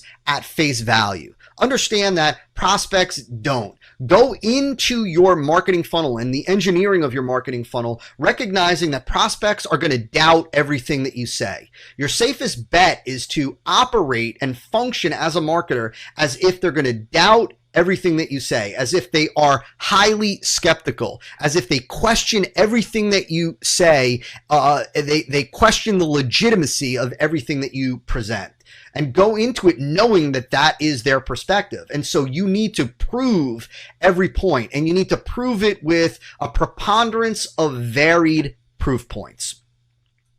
Conversion killer number 13 is the inclusion of what I call Google slap triggers. And this is huge. If you get this, this is one of the most valuable lessons that you can learn. It's one of the most insidious conversion killers that I've seen. And I see this on a common, I see it commonly. It's a common conversion killer that I see on a routine basis, especially from new clients coming into the Marketing Funnel Automation Partnership Coaching Program with an existing funnel. I see this routinely from new consulting clients. And it's one of those things that when you take this out, when you remove all of the Google slap triggers, you will immediately see a bump in conversions. And so you're going to see this firsthand if you have a Google slap trigger in any one of your marketing funnels. And so what is a Google slap trigger? Well, a Google slap trigger is any kind of generic description of your product's delivery mechanism that allows prospects to search on Google or on any third-party site, or just go elsewhere to search for more information. So if you describe your product or service, what your product or service does, or how it does it, or the topic of your product or service,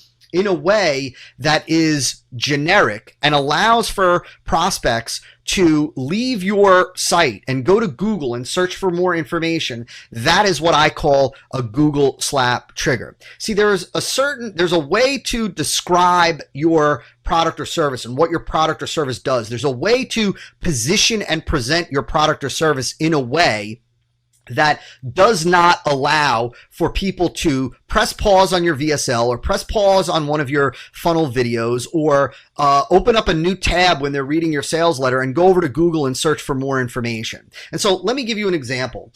I've got a variety of clients that, of course, sell information products. And let's say one of the products, for example, is, let's say, is a course on how to use Google AdWords for cosmetic surgeons, right? And so that's not actually what one of my clients have, but just for example purposes, right? So they sell a course, an information product, a training course on how cosmetic surgeons can use the right way for cosmetic surgeons to use Google AdWords. And so when the marketer talks about, the right way to use Google AdWords for cosmetic surgeons, the right way to structure ads, the right way to increase your click-through rate on your Google ads, the right way to write your ad copy, the right way to put together a landing page so that it has a high quality score and it's congruent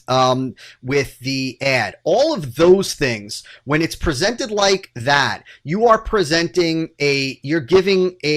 presenting your program, you're presenting your training, in this case, this example, this information product, in a generic fashion. And what that immediately does is it allows, let's say, cosmetic surgeons to say, press pause your video, go over to Google and search Google AdWords for cosmetic surgeons. Or it allows them to go to YouTube and search for Google AdWords click-through rate, Google AdWords ad writing, or Google AdWords landing page, Google AdWords quality score. See, any description of what it is that your product does, what it is that you are presenting, what it is that you are bringing to the marketplace, if it gives the prospect the opportunity to say, I can go get information about this elsewhere, or let me try to get information on YouTube. Let me see if I could get free information, right? Or if you educate prospects generically in a general way, where, let's say, again, this Google AdWords example, now they can say, well, great, let me go and see if I can get enough free information to learn enough to try it out. And if I can't, then I'll go back and invest in your course potentially, right? And so that is a Google slap trigger. And the way you prevent the Google slap trigger, is by presenting your solution, by presenting what it is that you are teaching, giving in your package, in your product, in your service, as a proprietary system, as a proprietary methodology, as a unique methodology, as a unique process, as a unique framework, as a specific framework, a specific process, a process or system or methodology or framework that has a name that's unique. When you do that, you eliminate the ability for them to go and learn more about that unique proprietary system from Google, because they won't find anything in Google. They won't find anything on YouTube. They won't find a book on Amazon about your proprietary XYZ system. Sure, they can go to Amazon and find a book on how to do Google AdWords or how to do Facebook advertising or how to do Facebook marketing, but they cannot find a book. They cannot find a YouTube video unless you've posted it about your specific methodology, your specific framework, your specific system, the system that you've named, that you've given a proprietary name to. See, that's marketing. That system might be it might consist of a series of steps, of a series of tasks, of a series of actions that are presented in a variety of different trainings, in a variety of different books, in a variety of different videos, in a variety of different blogs. But marketing is about presenting your packages, packaging it in a unique way so that it is perceived as proprietary, as unique, as something that they cannot get elsewhere. And then the goal of your marketing funnel is to sell prospects on how your unique process provides the results and outcome that they want. It's not selling them on how they can reap the rewards simply by understanding, Google AdWords. They're going to reap the rewards by leveraging your Google AdWords system. They're not going to reap the rewards by understanding just the generic details of how to use Facebook. No, what provides the rewards? What provides the outcome? What provides the solution? What alleviates the problem and does it better than anything else at their disposal is your unique proprietary system, the XYZ system, the ABC system, the Bob Smith system. Right? This is something in one of my earliest companies when I used to work with chiropractors that we used to teach chiropractors, right? And hopefully this will kind of put a bow on this and really drive this home for you. That we used to teach chiropractors that you're not trying to sell prospects, potential prospective patients on the value of chiropractic. Your job is not to sell them on chiropractic. Your job is to sell them on chiropractic with you. Right? Because there's a difference. If a chiropractor simply sells a prospective patient on the value of chiropractic, great. Now the prospect can simply say, well, thanks, that was great education. Now I'm going to find the cheapest chiropractor I can find. Or now I'm going to try to locate the closest chiropractor, the most convenient chiropractor. No, we're not trying to sell them on chiropractic in general. We're not trying to sell them on generic chiropractic. We taught the chiropractors how to sell their prospective patients on the specific chiropractic methodology that the doctor used in his or her practice. Because what that does is eliminates every other type of chiropractor. It turns the comparison of every other chiropractor compared to them into an apples to oranges comparison.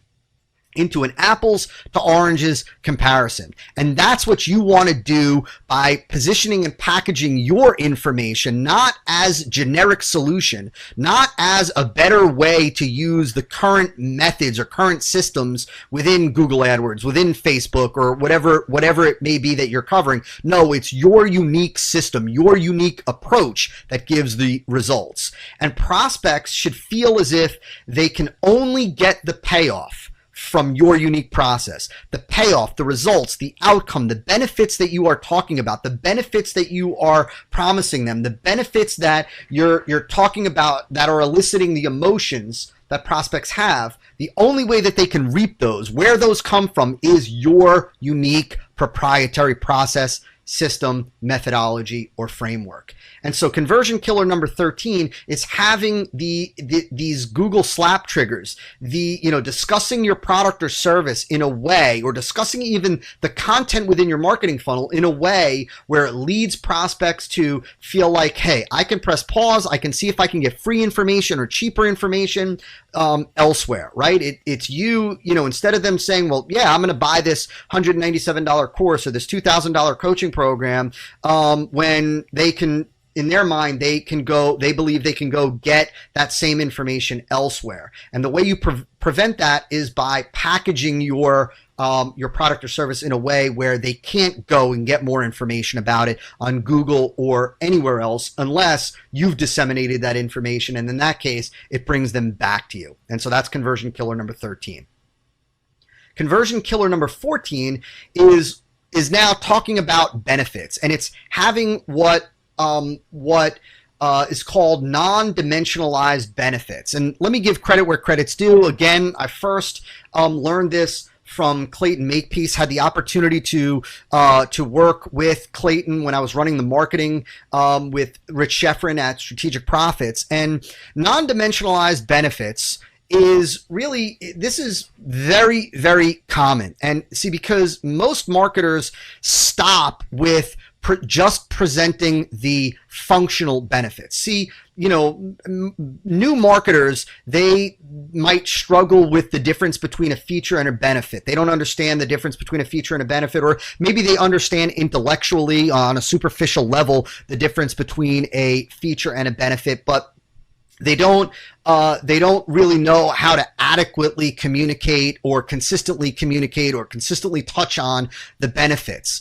But the savvier marketers understand the difference between features and benefits, but most, unfortunately, stop at just functional benefits. Now, functional benefit is what the feature does for the prospect, right? A functional benefit is what the actual feature that you're talking about, that you're highlighting at any given moment in your marketing funnel, what it actually does for the prospect, right? The feature is about the product, but the functional benefit is what the feature does for the prospect. And so most average marketers stop at just functional benefits, and they don't dimensionalize the benefits. They don't share the dimensionalized benefit of each of the features. And so what is a dimensionalized benefit? Well, a dimensionalized benefit is a vivid description of what the benefit looks like in your prospect's life. What does it actually look like in the prospect's life, right? It's painting this picture of what that benefit looks like, right? And so, it's one thing to say that that it's, that the cushion, let's take a mechanical pencil, and the mechanical pencil, one of the features is that it has a little cushion that you hold, right? And that's the feature. Well, the functional benefit of that cushion is that it softens the grip, and it makes the pencil easier to hold.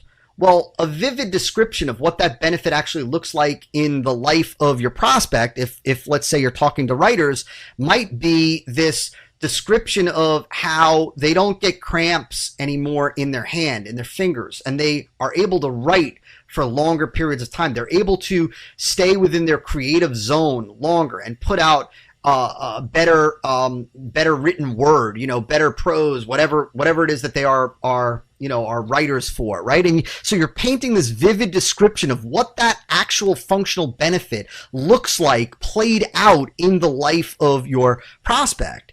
And you do this, you communicate these dimensionalized benefits by walking the prospect through the experience of what his or her life will be like once they use the product. What does it actually look like? What does that experience look like? What does that real world hands-on experience look like? What does it feel like? How does it manifest itself in the life of the prospect, and painting that picture, right? And so your product, when you do this, your product should be viewed by the prospect as the fulfillment of the prospect's dominant desire, right? And so the dimensionalized benefit, when you convey that vivid description of what the benefit actually looks like in the prospect's life, right? What their experience is now that they are using the product, they have the product with this feature, they are reaping the functional benefits of it, right? What does that actually look like? And what it looks like should be viewed to the prospect as the fulfillment of their dominant desire as it relates to that feature. What is their dominant desire as it relates to that feature, right? And so that is ultimately a dimensionalized benefit. And again, to kind of say it differently, how you communicate it is you demonstrate. You don't tell. You know, salesmanship, marketing is really you show. Showing, don't tell, right? Telling doesn't sell. Showing is what sells. And so you demonstrate the transformation of situation for the prospect, including the ownership experience. What does that transformation of situation look like now in the prospect's life? In other words, how does that functional benefit actually change the prospect's situation, the prospect's experience? What does it look like? And so let me give you an actual example of a dimensionalized benefit. Let's go back to our fat burner. And so let's say we've got this fictional product, the Amazing Miraculous Fat Burner. That's the name of the product. And let's say that we have this feature. One of the features of the product is that it contains this made-up Zagnut rainforest bark. Well, the functional benefit of the Zagnut rainforest bark is that it prevents the absorption of fat in your small intestines, right? In your small intestine. So the product, the feature, the Zagnut rainforest bark, the functional benefit is that it prevents the absorption of fat in your small intestine. And so the dimensionalized benefit might look something like this, that you can enjoy eating pizza, fried chicken, French fries, donuts, and more, all guilt-free, knowing all the fat is getting flushed out of your body without 1 calorie being absorbed. And so that is the functional, that is the dimensionalized benefit of the of that feature. So the functional benefit, what it actually does. Well, that feature contains Zagnut rainforest bark. It actually prevents the absorption of fat in your small intestine. That's a benefit, that it prevents the absorption of fat. But what's the dimensionalized benefit? Well, what does that benefit look like in the life of the prospect? And there you go. So conversion killer number 14 is not dimensionalizing each of your product or services features, not demonstrating the dimensionalized benefit. So conversion killer number 15 is non-emotionalized benefits, not emotionalizing the each of the benefits. And so an emotionalized benefit is how the benefit makes the prospect feel. So we talked about, the functional benefits is what the actual feature does for the prospect, and the dimensional, right? That's the functional benefit. The dimensionalized benefit is like this, painting this picture of what that, how that benefit actually impacts the life of the experience of the prospect. And now an emotionalized benefit is how the benefit makes the prospect feel. And remember, we already talked about emotions and feelings are the drivers of decision. Right? Emotions and feelings. And so the emotionalized benefit is what I refer to with coaching clients is getting to the benefit of the benefit. It's often a very common exercise that I'll go through when critiquing an email sequence for a client, or a VSL for a client, or even on a consult or Q&A call with coaching clients.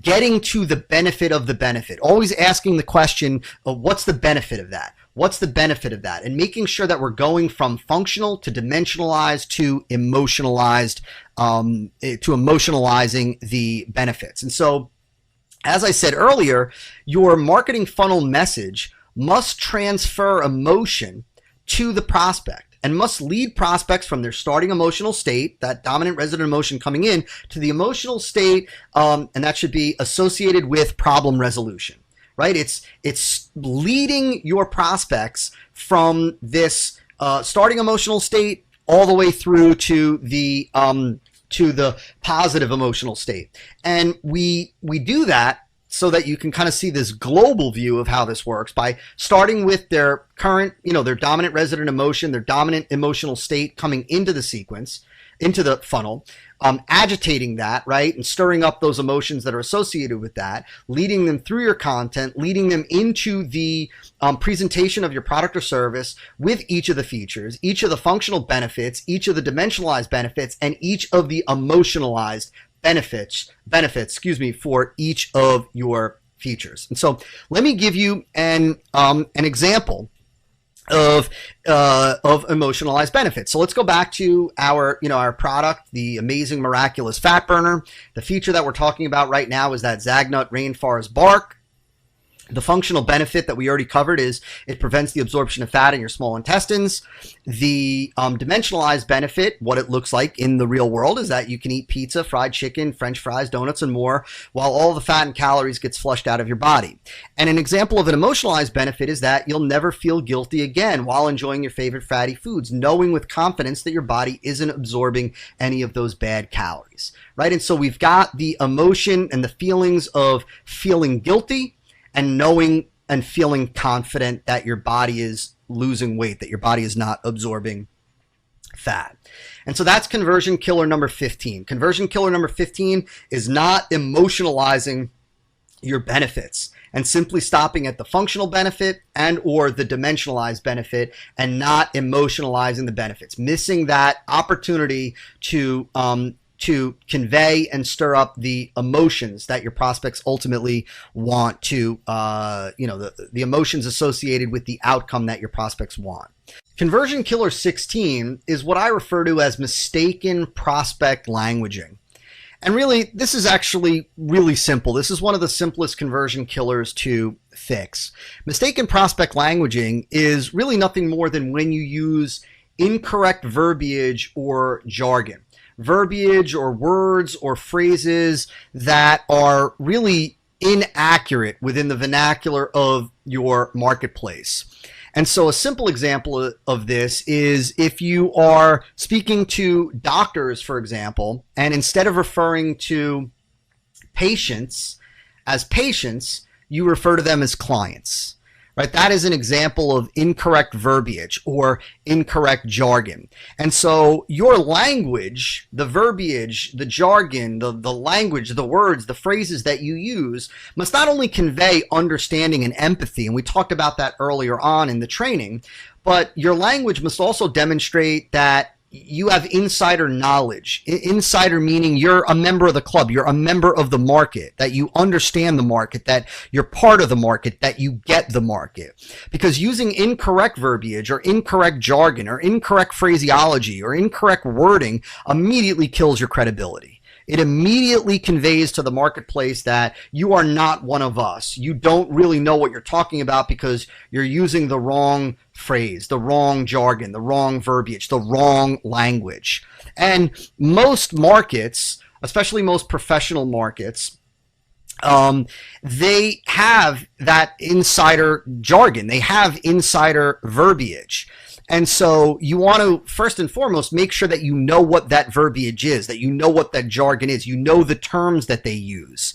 And a simple tip is to not only eliminate the incorrect tips and make sure that you've got the correct, eliminate the incorrect jargon, the incorrect verbiage, but make sure that you also include the words, the phrases, the terms that the market recognizes as their own. And so if they call them patients, call them patients. If they call them clients, you call them clients. If they call them customers, you call them customers. If they refer to profit, if they talk about it as revenue, if they talk about it as cash flow, if they refer to a web page as a squeeze page, as an opt-in page, if they refer to it as a landing page, you've got to use the right terminology. Even in the internet marketing community, there are different terms and phrases that aren't necessarily as accepted in the broader mainstream world of e-commerce. And so in the internet marketing community, marketers might refer to an opt-in page as a squeeze page, but that's not the common vernacular in the broader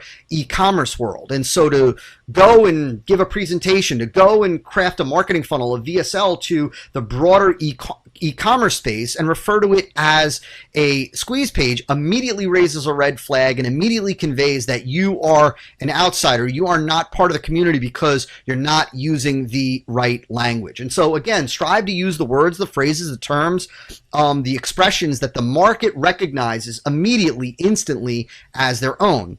Another tip is to, when possible, use offhand references or allude to people, places, and or things that are familiar to the market insiders, that are familiar to the folks in your marketplace. Places, conferences, magazines, books, speakers, authorities. Referring to those things, alluding to those things, mentioning those things throughout your marketing funnel gives you credibility. It gives you credibility, and it makes the prospects feel as if you are one of them and you get them. And so their trust level for you goes up, and your credibility in their eyes immediately goes up. And so Conversion Killer 16 is, again, using the wrong prospect languaging, hence killing your credibility in the process.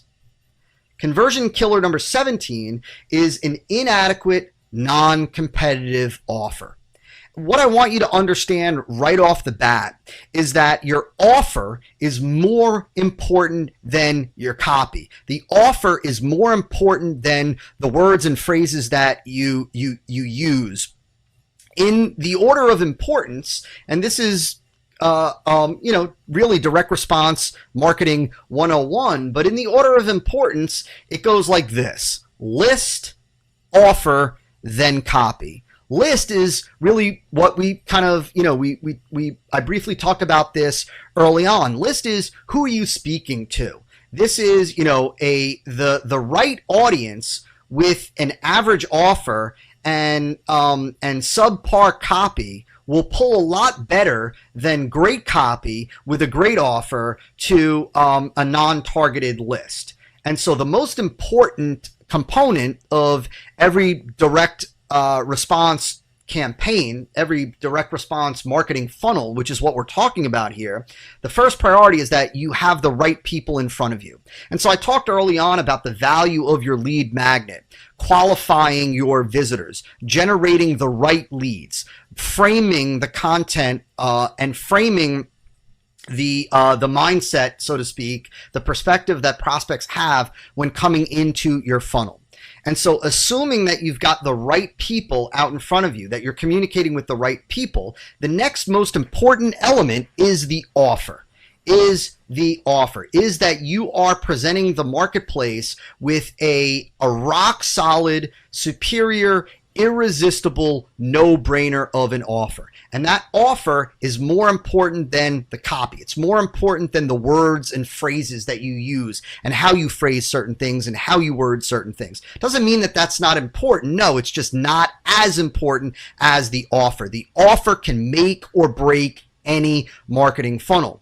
And this is why, and this is again something that I originally learned and really grew to understand from Clayton Makepeace, but the real product that you are quote unquote selling prospects on, once you enter into that portion of your marketing funnel where you are segueing out of education-based marketing content into the presentation of your product or service, features, benefits, dimensionalized benefits, emotionalized benefits, etc., the real product that you are presenting, the real product is the offer. The offer is really what the product presentation portion of your funnel is selling. You're really not selling the product, you're selling the prospect on the offer. And so the offer, when you're putting together your offer, the offer needs to be a superior offer to competitors. And so you need to start by understanding what are the offers that your competitors are making to the marketplace. What are the different components of the offer? What does their offer include? What are the deliverables? What is the price point? What are the terms? What is the risk reversal or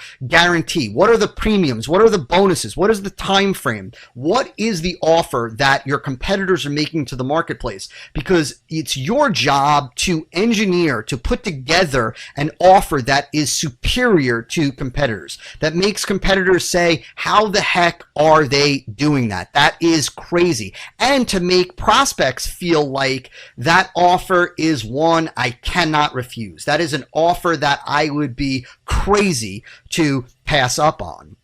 The offer should give the prospect the perception that they are getting incredible value, right? That there is this super high perceived value far in excess of the price, that what they are getting is worth far more than the investment required to get it, that what they have to give in order to get the product, in order to take advantage of the offer, that what they have to give is far, far less, is worth far, far less to them than the value that they're getting in return for your product, right? To take advantage of the offer. And so one of your jobs as a direct response marketer in crafting and engineering a high converting marketing funnel is to sweeten the offer as much as possible, to make the offer as great, as phenomenal, as compelling, as irresistible as possible. And you do that by giving phenomenal, first of all, a phenomenal value, lopsided value return,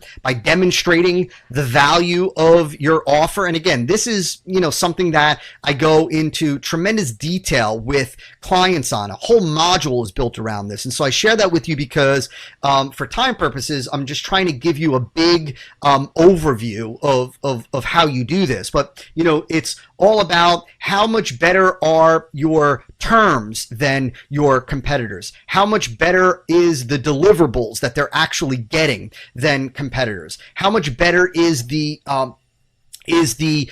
premiums and the value of the premiums, and how much more powerful and how much bolder is the risk reversal or guarantee that you are making, because it's your job to sweeten the offer as much as humanly possible. And again, I mentioned the idea of risk reversal guarantee. One of the ways that you really sweeten the offer is to use the biggest, baddest, boldest risk reversal guarantee that you possibly can, right? And here is where you've got to, you've got to understand that a lot of marketers are timid when it comes to the use of a risk reversal or guarantee. They really use the kind of the weakest guarantee possible for fear of refunds. Well, the reality is yes, with a big, bold risk reversal or guarantee component of your offer, sure, you will no doubt see an increase in refunds. But mark my words, with an insane offer that delivers a phenomenal product that comes with a big, bold guarantee, your increase in sales and your increase in revenue will far, far exceed the slight bump in refunds that you will see from including it in there. And so conversion killer number 17 is just having a subpar, plain Jane, inadequate, non-competitive offer. Really just putting together an offer that is no more than, here's my product, here's what it costs, here's how you can go about paying for it, and here's how you'll get it, right? That's what I call a plain Jane vanilla offer. And it's the marketers that put together that kind of offer that don't recognize the importance, the weight that an offer carries in how well your marketing funnel converts. Marketing funnel conversion killer number 18, talking about the offer, is having what I call uncoordinated low value premiums.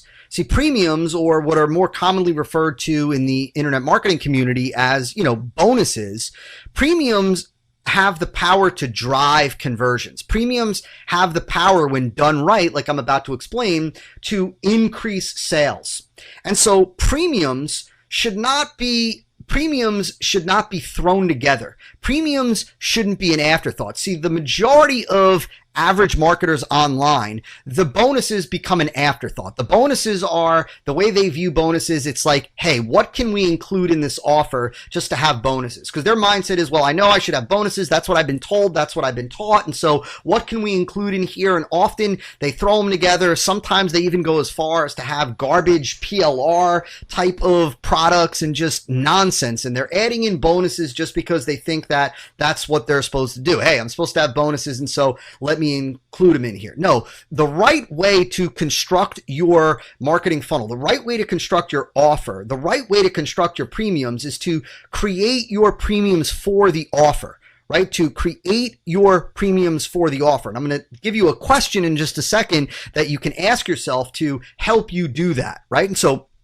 premiums should be items that your prospects would happily pay for. Premiums should be so good, should be so valuable, should demonstrate such exciting, compelling benefits that your prospects would happily pay for them. And the quality of what it is that you provide in your premiums should be worthy of being sold. You should feel comfortable. You should feel comfortable if the time came to sell the premium. If you wouldn't sell the premium, you shouldn't use it as part of your offer. If prospects wouldn't pay for the premium, it should not be part of the offer. Premiums should also complement the main product. Premiums shouldn't just not contradict the product. Premiums shouldn't just not be disconnected or uncoordinated with the product. Premiums should complement the main product. Premiums should add value to the main product. Premiums should be congruent with the main product. Premiums should enhance the benefits and the value of the main product. And prospects should be able to immediately recognize, immediately see, immediately get the value of the premium. They should immediately see it, immediately get it, immediately want it, right? That's the way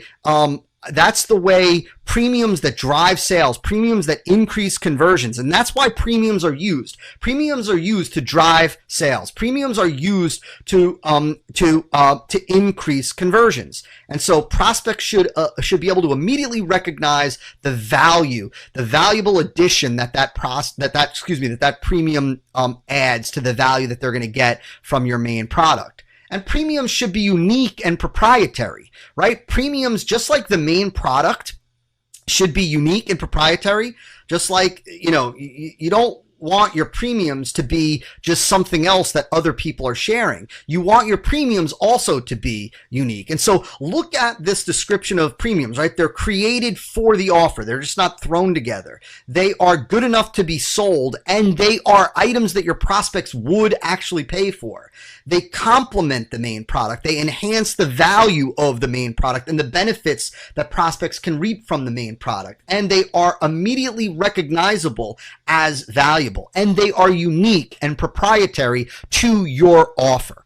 And so the way that you begin the construction of these premiums is by asking yourself, what premiums would perfectly complement my main product and add enormous value to the offer? Don't ask yourself simply, what premiums can we throw into the offer? Don't ask yourself, what bonuses can we include in here? No, ask yourself, what premiums would perfectly complement my main product? What premiums would add enormous value to the offer? What premiums would put this offer over the top? That's how you begin the process of premium creation. And so conversion killer number 18 is having premiums that are just uncoordinated with the main offer, disconnected from the main product, and that have low value, low perceived value, and low actual value.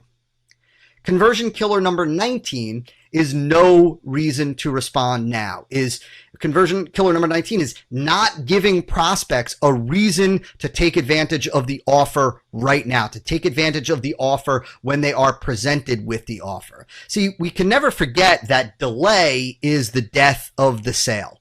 Anything that delays the transaction, that delays the prospect from responding, anything that gives them the ability to delay making a decision is the death of the sale.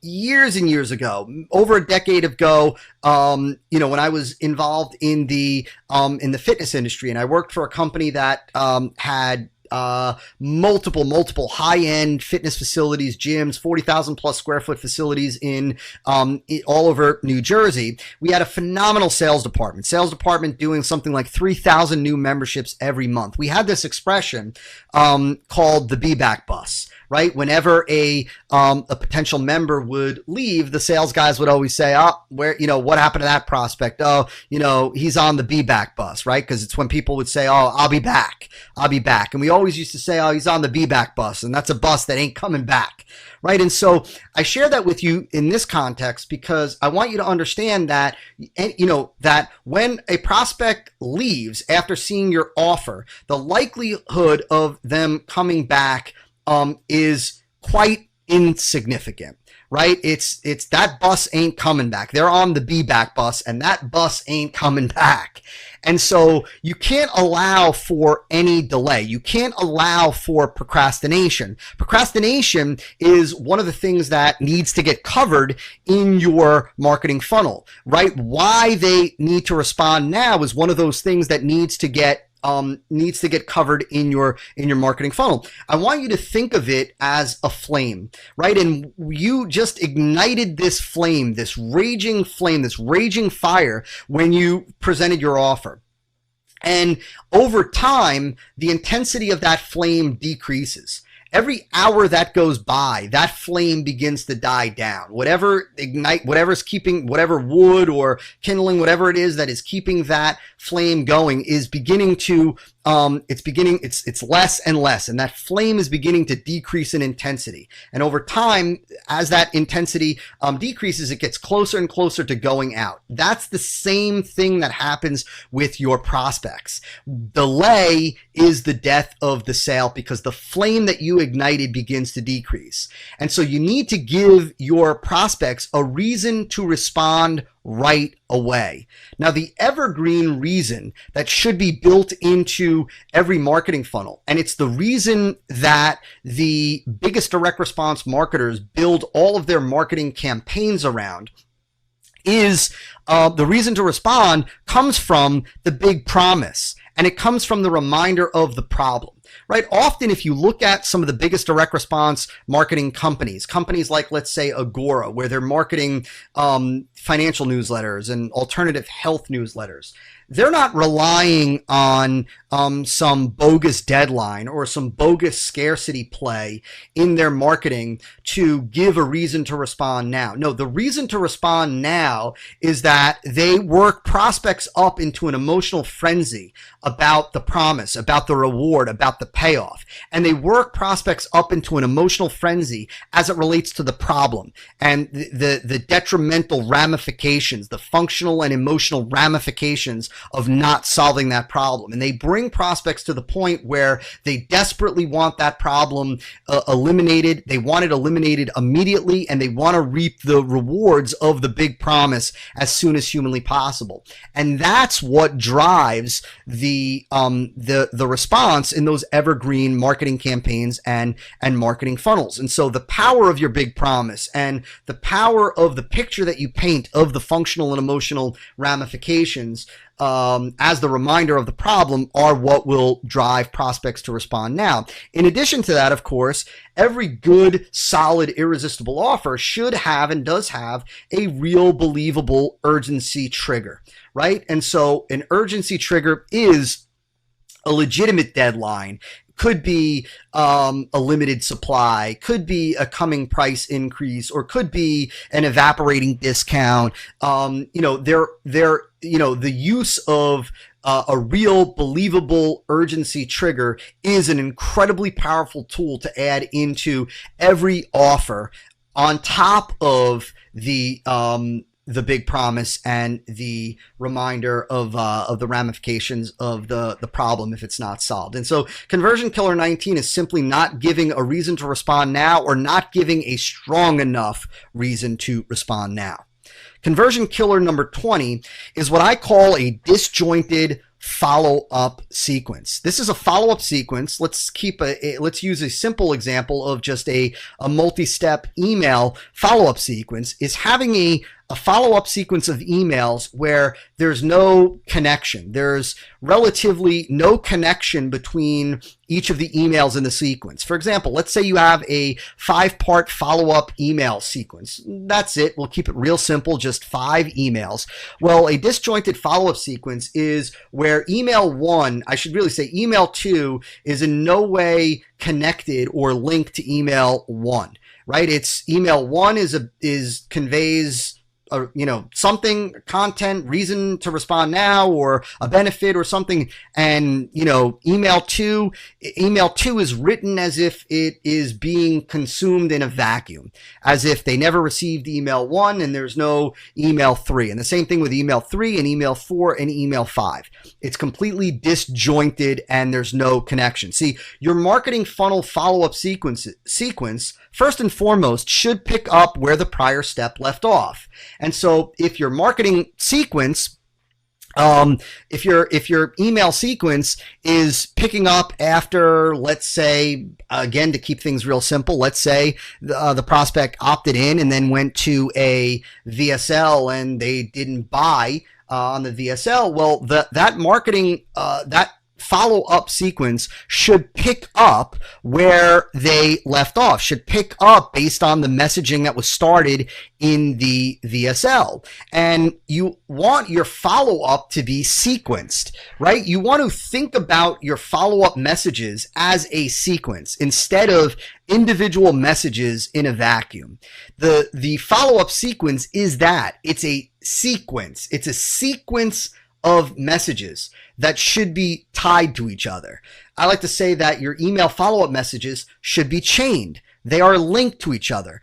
Email 1 should lead into email 2, from email 2 into email 3, right? And email 2 is linked to email 1 and ultimately linked to email 3. And email 3 is tied back to and linked to email 2 and linked to email 4 and so on. It's a sequence. They're not individual, disconnected, disjointed messages. They are a sequence of messages that continue to deliver an overriding theme, an overriding idea, an overriding story, an overriding message. Now, a little tip for you is what are called nested open loops. Open loops, or really nested open loops, are the secret to follow-up engagement, are the secret to keeping engagement throughout the whole follow-up sequence within your marketing funnel. Now, open loops are ideas that you open up, that you bring out in the follow-up sequence in your marketing, and nested open loops, or open loops in general, have enormous power even in your EBM content. Again, that's beyond the scope of this training. It's something that I go in depth with clients, but in the context of the follow-up sequence, open loops are where you bring about an idea, you present a concept, you touch on a concept and you allude to the fact that you're going to be discussing more about it, or you're going to come back to that content, right? You open up an idea and you don't complete that idea, and then you go on to other content. And what the open loop does is it creates this psychological trigger where the prospect desires completion. And so open loops are, you see open loops all the time on the news when they say, you won't believe what happened to such and such celebrity. More about that in a few minutes. For now, let's go to the weather or whatever. And so they opened up a loop, and so now they created this enormous desire for prospects, for viewers to get completion on that story, to find out, well, what did happen to this celebrity, or if they say, new report shows common food item being sold in stores could potentially be poisoning, children. More about that, in 10 minutes or whatever, right? Well, now you want to know, what is the food? Right, and so you stay around, you stick around, you remain engaged in the news program to find out. Well, nested loops are when you are constantly opening a new loop before a prior loop is closed. And so you open a loop, you go on to different content, you open up another loop, and then you close the original loop. And so you're always maintaining an open loop. There's always a reason to stick around because there's always an incomplete idea floating out there that the prospect wants closure on, that the prospect wants resolved in their mind. And so nested open loops are the secret to creating massive engagement with your follow-up. Now, an ideal email sequence should not only be chained, but it should be story based, with the protagonist, the lead character of the story, their experience that you're communicating. You're taking this main story that your whole funnel is built on, and you're continuing to convey that experience through the follow-up sequence. You could be elaborating on more of the story or sharing more of the story than what you share in the main funnel elements. Let's say if you've got multiple videos in there, but you are sharing an experience, story-based, and that experience resonates with prospects. That experience involves, and we talked about this earlier, that experience involves where the prospect is at right now and where they want to go to. And so you're showing how the lead character in your story, the main character of your story, went through that experience, the same experience that prospects want to go through, the transformation that prospects want to go through. And that lead character ends up in that place where the prospects also want to end up. Now, a recommended resource for you if you want to really learn how to do this, and it's arguably probably the best training on this type of email copywriting is Autoresponder Magic, and so Autoresponder Magic from Andre Chaperon is my recommended resource. And so conversion killer number 20 is having that disjointed follow-up sequencing. Conversion killer number 21 is when your marketing funnel lacks non-responder follow-up.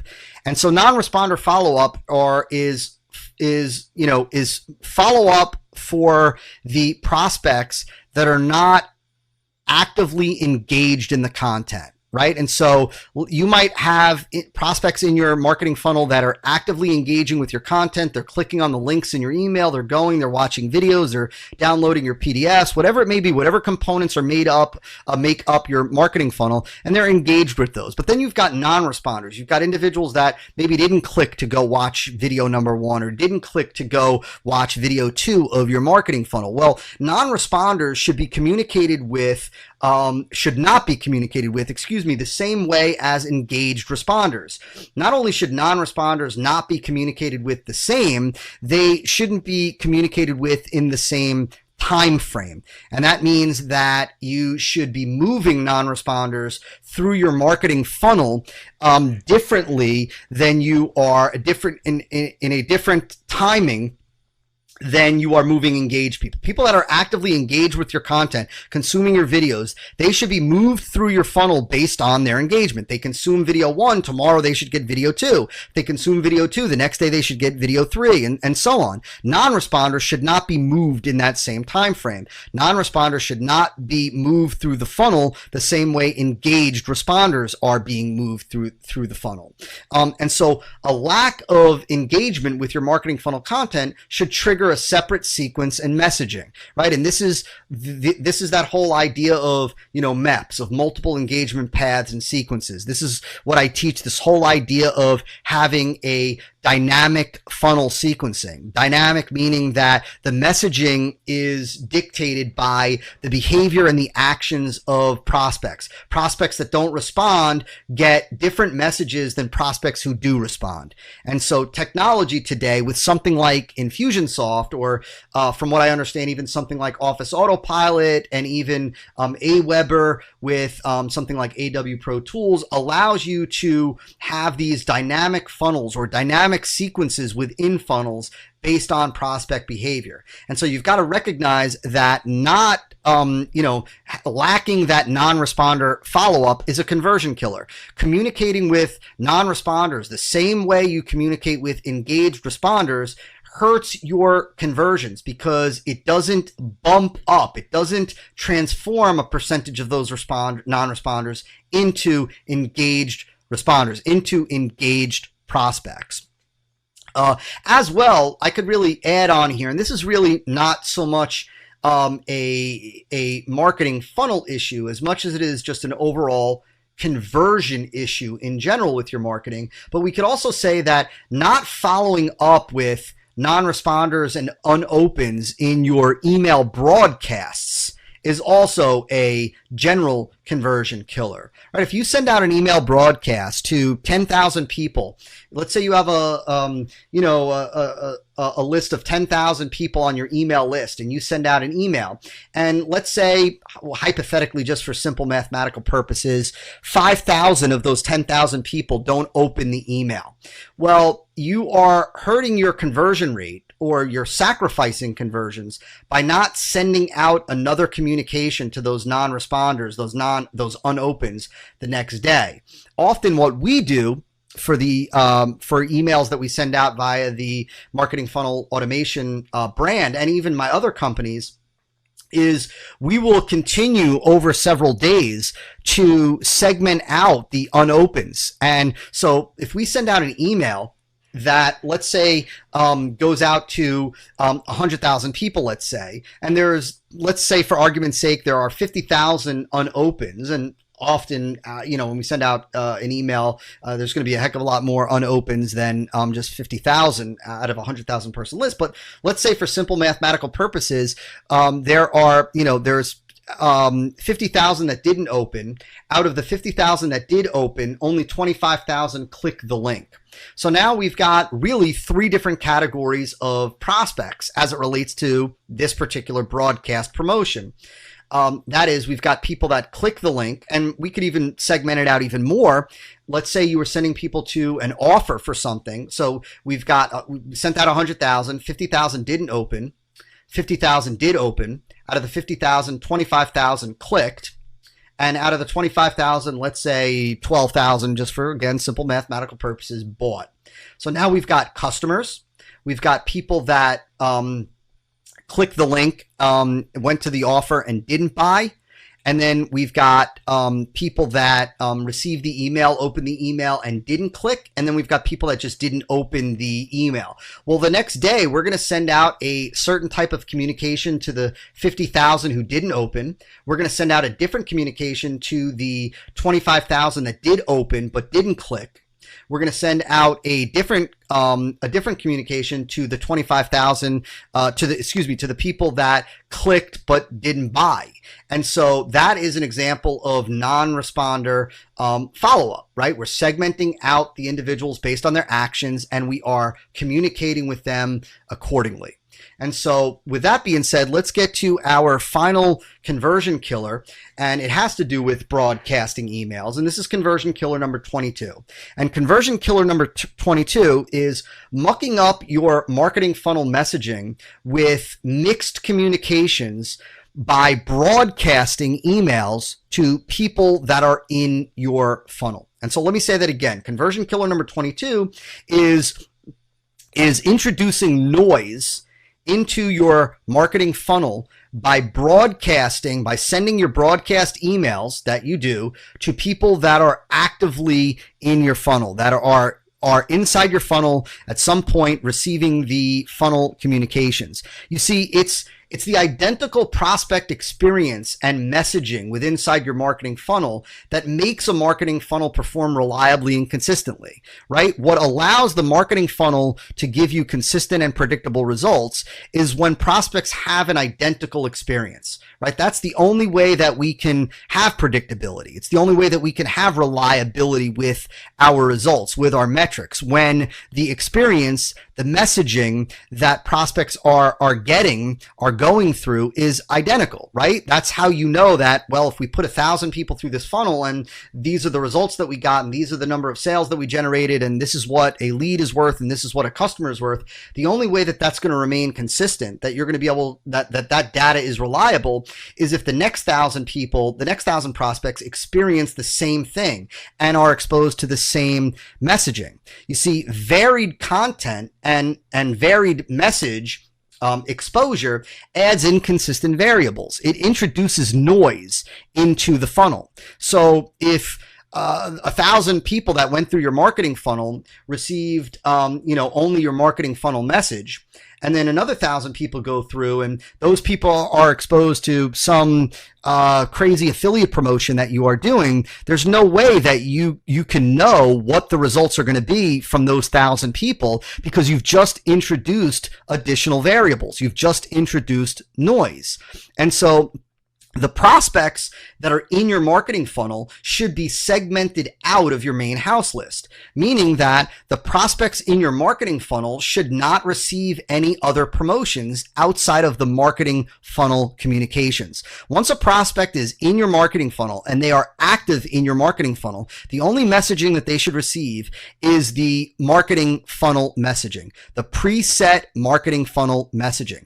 The only time that they receive a house list promotion is after they've completed the marketing funnel. Once they've either bought or once they've completed the marketing funnel and haven't bought, and only then do they get put back on your house list. So when a prospect is inside the funnel, when a prospect is actively receiving your funnel communications, they should not be receiving any other communications. You should never send a broadcast email or a one-off email or a one-off promotion or any kind of update about your blog post or anything like that while they are in the funnel. Let the funnel do what it does. Let the funnel present an identical prospect experience and messaging so that the results that you get can be relied upon, will be consistent, right? So that you could bank on those. That's the only way that you're able to scale a marketing funnel, is when you know that the results are reliable and consistent. And the only way that those results will be reliable and consistent is when there's an identical experience and messaging for every prospect. And so what we do is we will always, when a prospect is in a funnel, they automatically get tagged as being active in a funnel. And so any prospect that has a tag, so to speak, that we use Infusionsoft, does not receive any of the funnel communications. At the end of the funnel, that active tag is removed. They are tagged with a completed tag, and they are then allowed to get those house list communications again. And so there you have it. Conversion killer number 22, our final conversion killer, is mucking up your funnel with mixed messages, introducing variables into your marketing funnel by broadcasting to active prospects within your funnel. And so there you have it, 22 sales conversion killers. Now I want to end by sharing kind of a quote, a philosophy that I drill into clients, marketing funnel automation partnership coaching clients, really from day one. And this is something that carries through to everything that we do. Everything that MFA clients do as it relates to their marketing funnel, as it relates to their marketing. And I highly recommend that this become a philosophy that you live by. And that is this: never underestimate the task at hand when it comes to marketing online. Never underestimate the task at hand when it comes to getting a prospect to whip out their wallet, take out their credit card, enter those digits into an order form, and invest in your product. And so when you do underestimate the task at hand, or when I see marketers underestimate the task at hand, they throw together a lead page. They throw together a headline for the lead page, a squeeze page. They throw together a lead magnet. They throw together, they shortcut or take shortcuts or cut corners on certain things. Recognize that the reality is that putting together a million or multi-million dollar marketing funnel, or a marketing funnel that's worth $1 million or more to your business on an annual basis, it requires work. It requires effort. It requires thought. It requires creativity. That's the nature of the beast. But when done right, I promise you that it will pay you dividends beyond anything that you have ever imagined.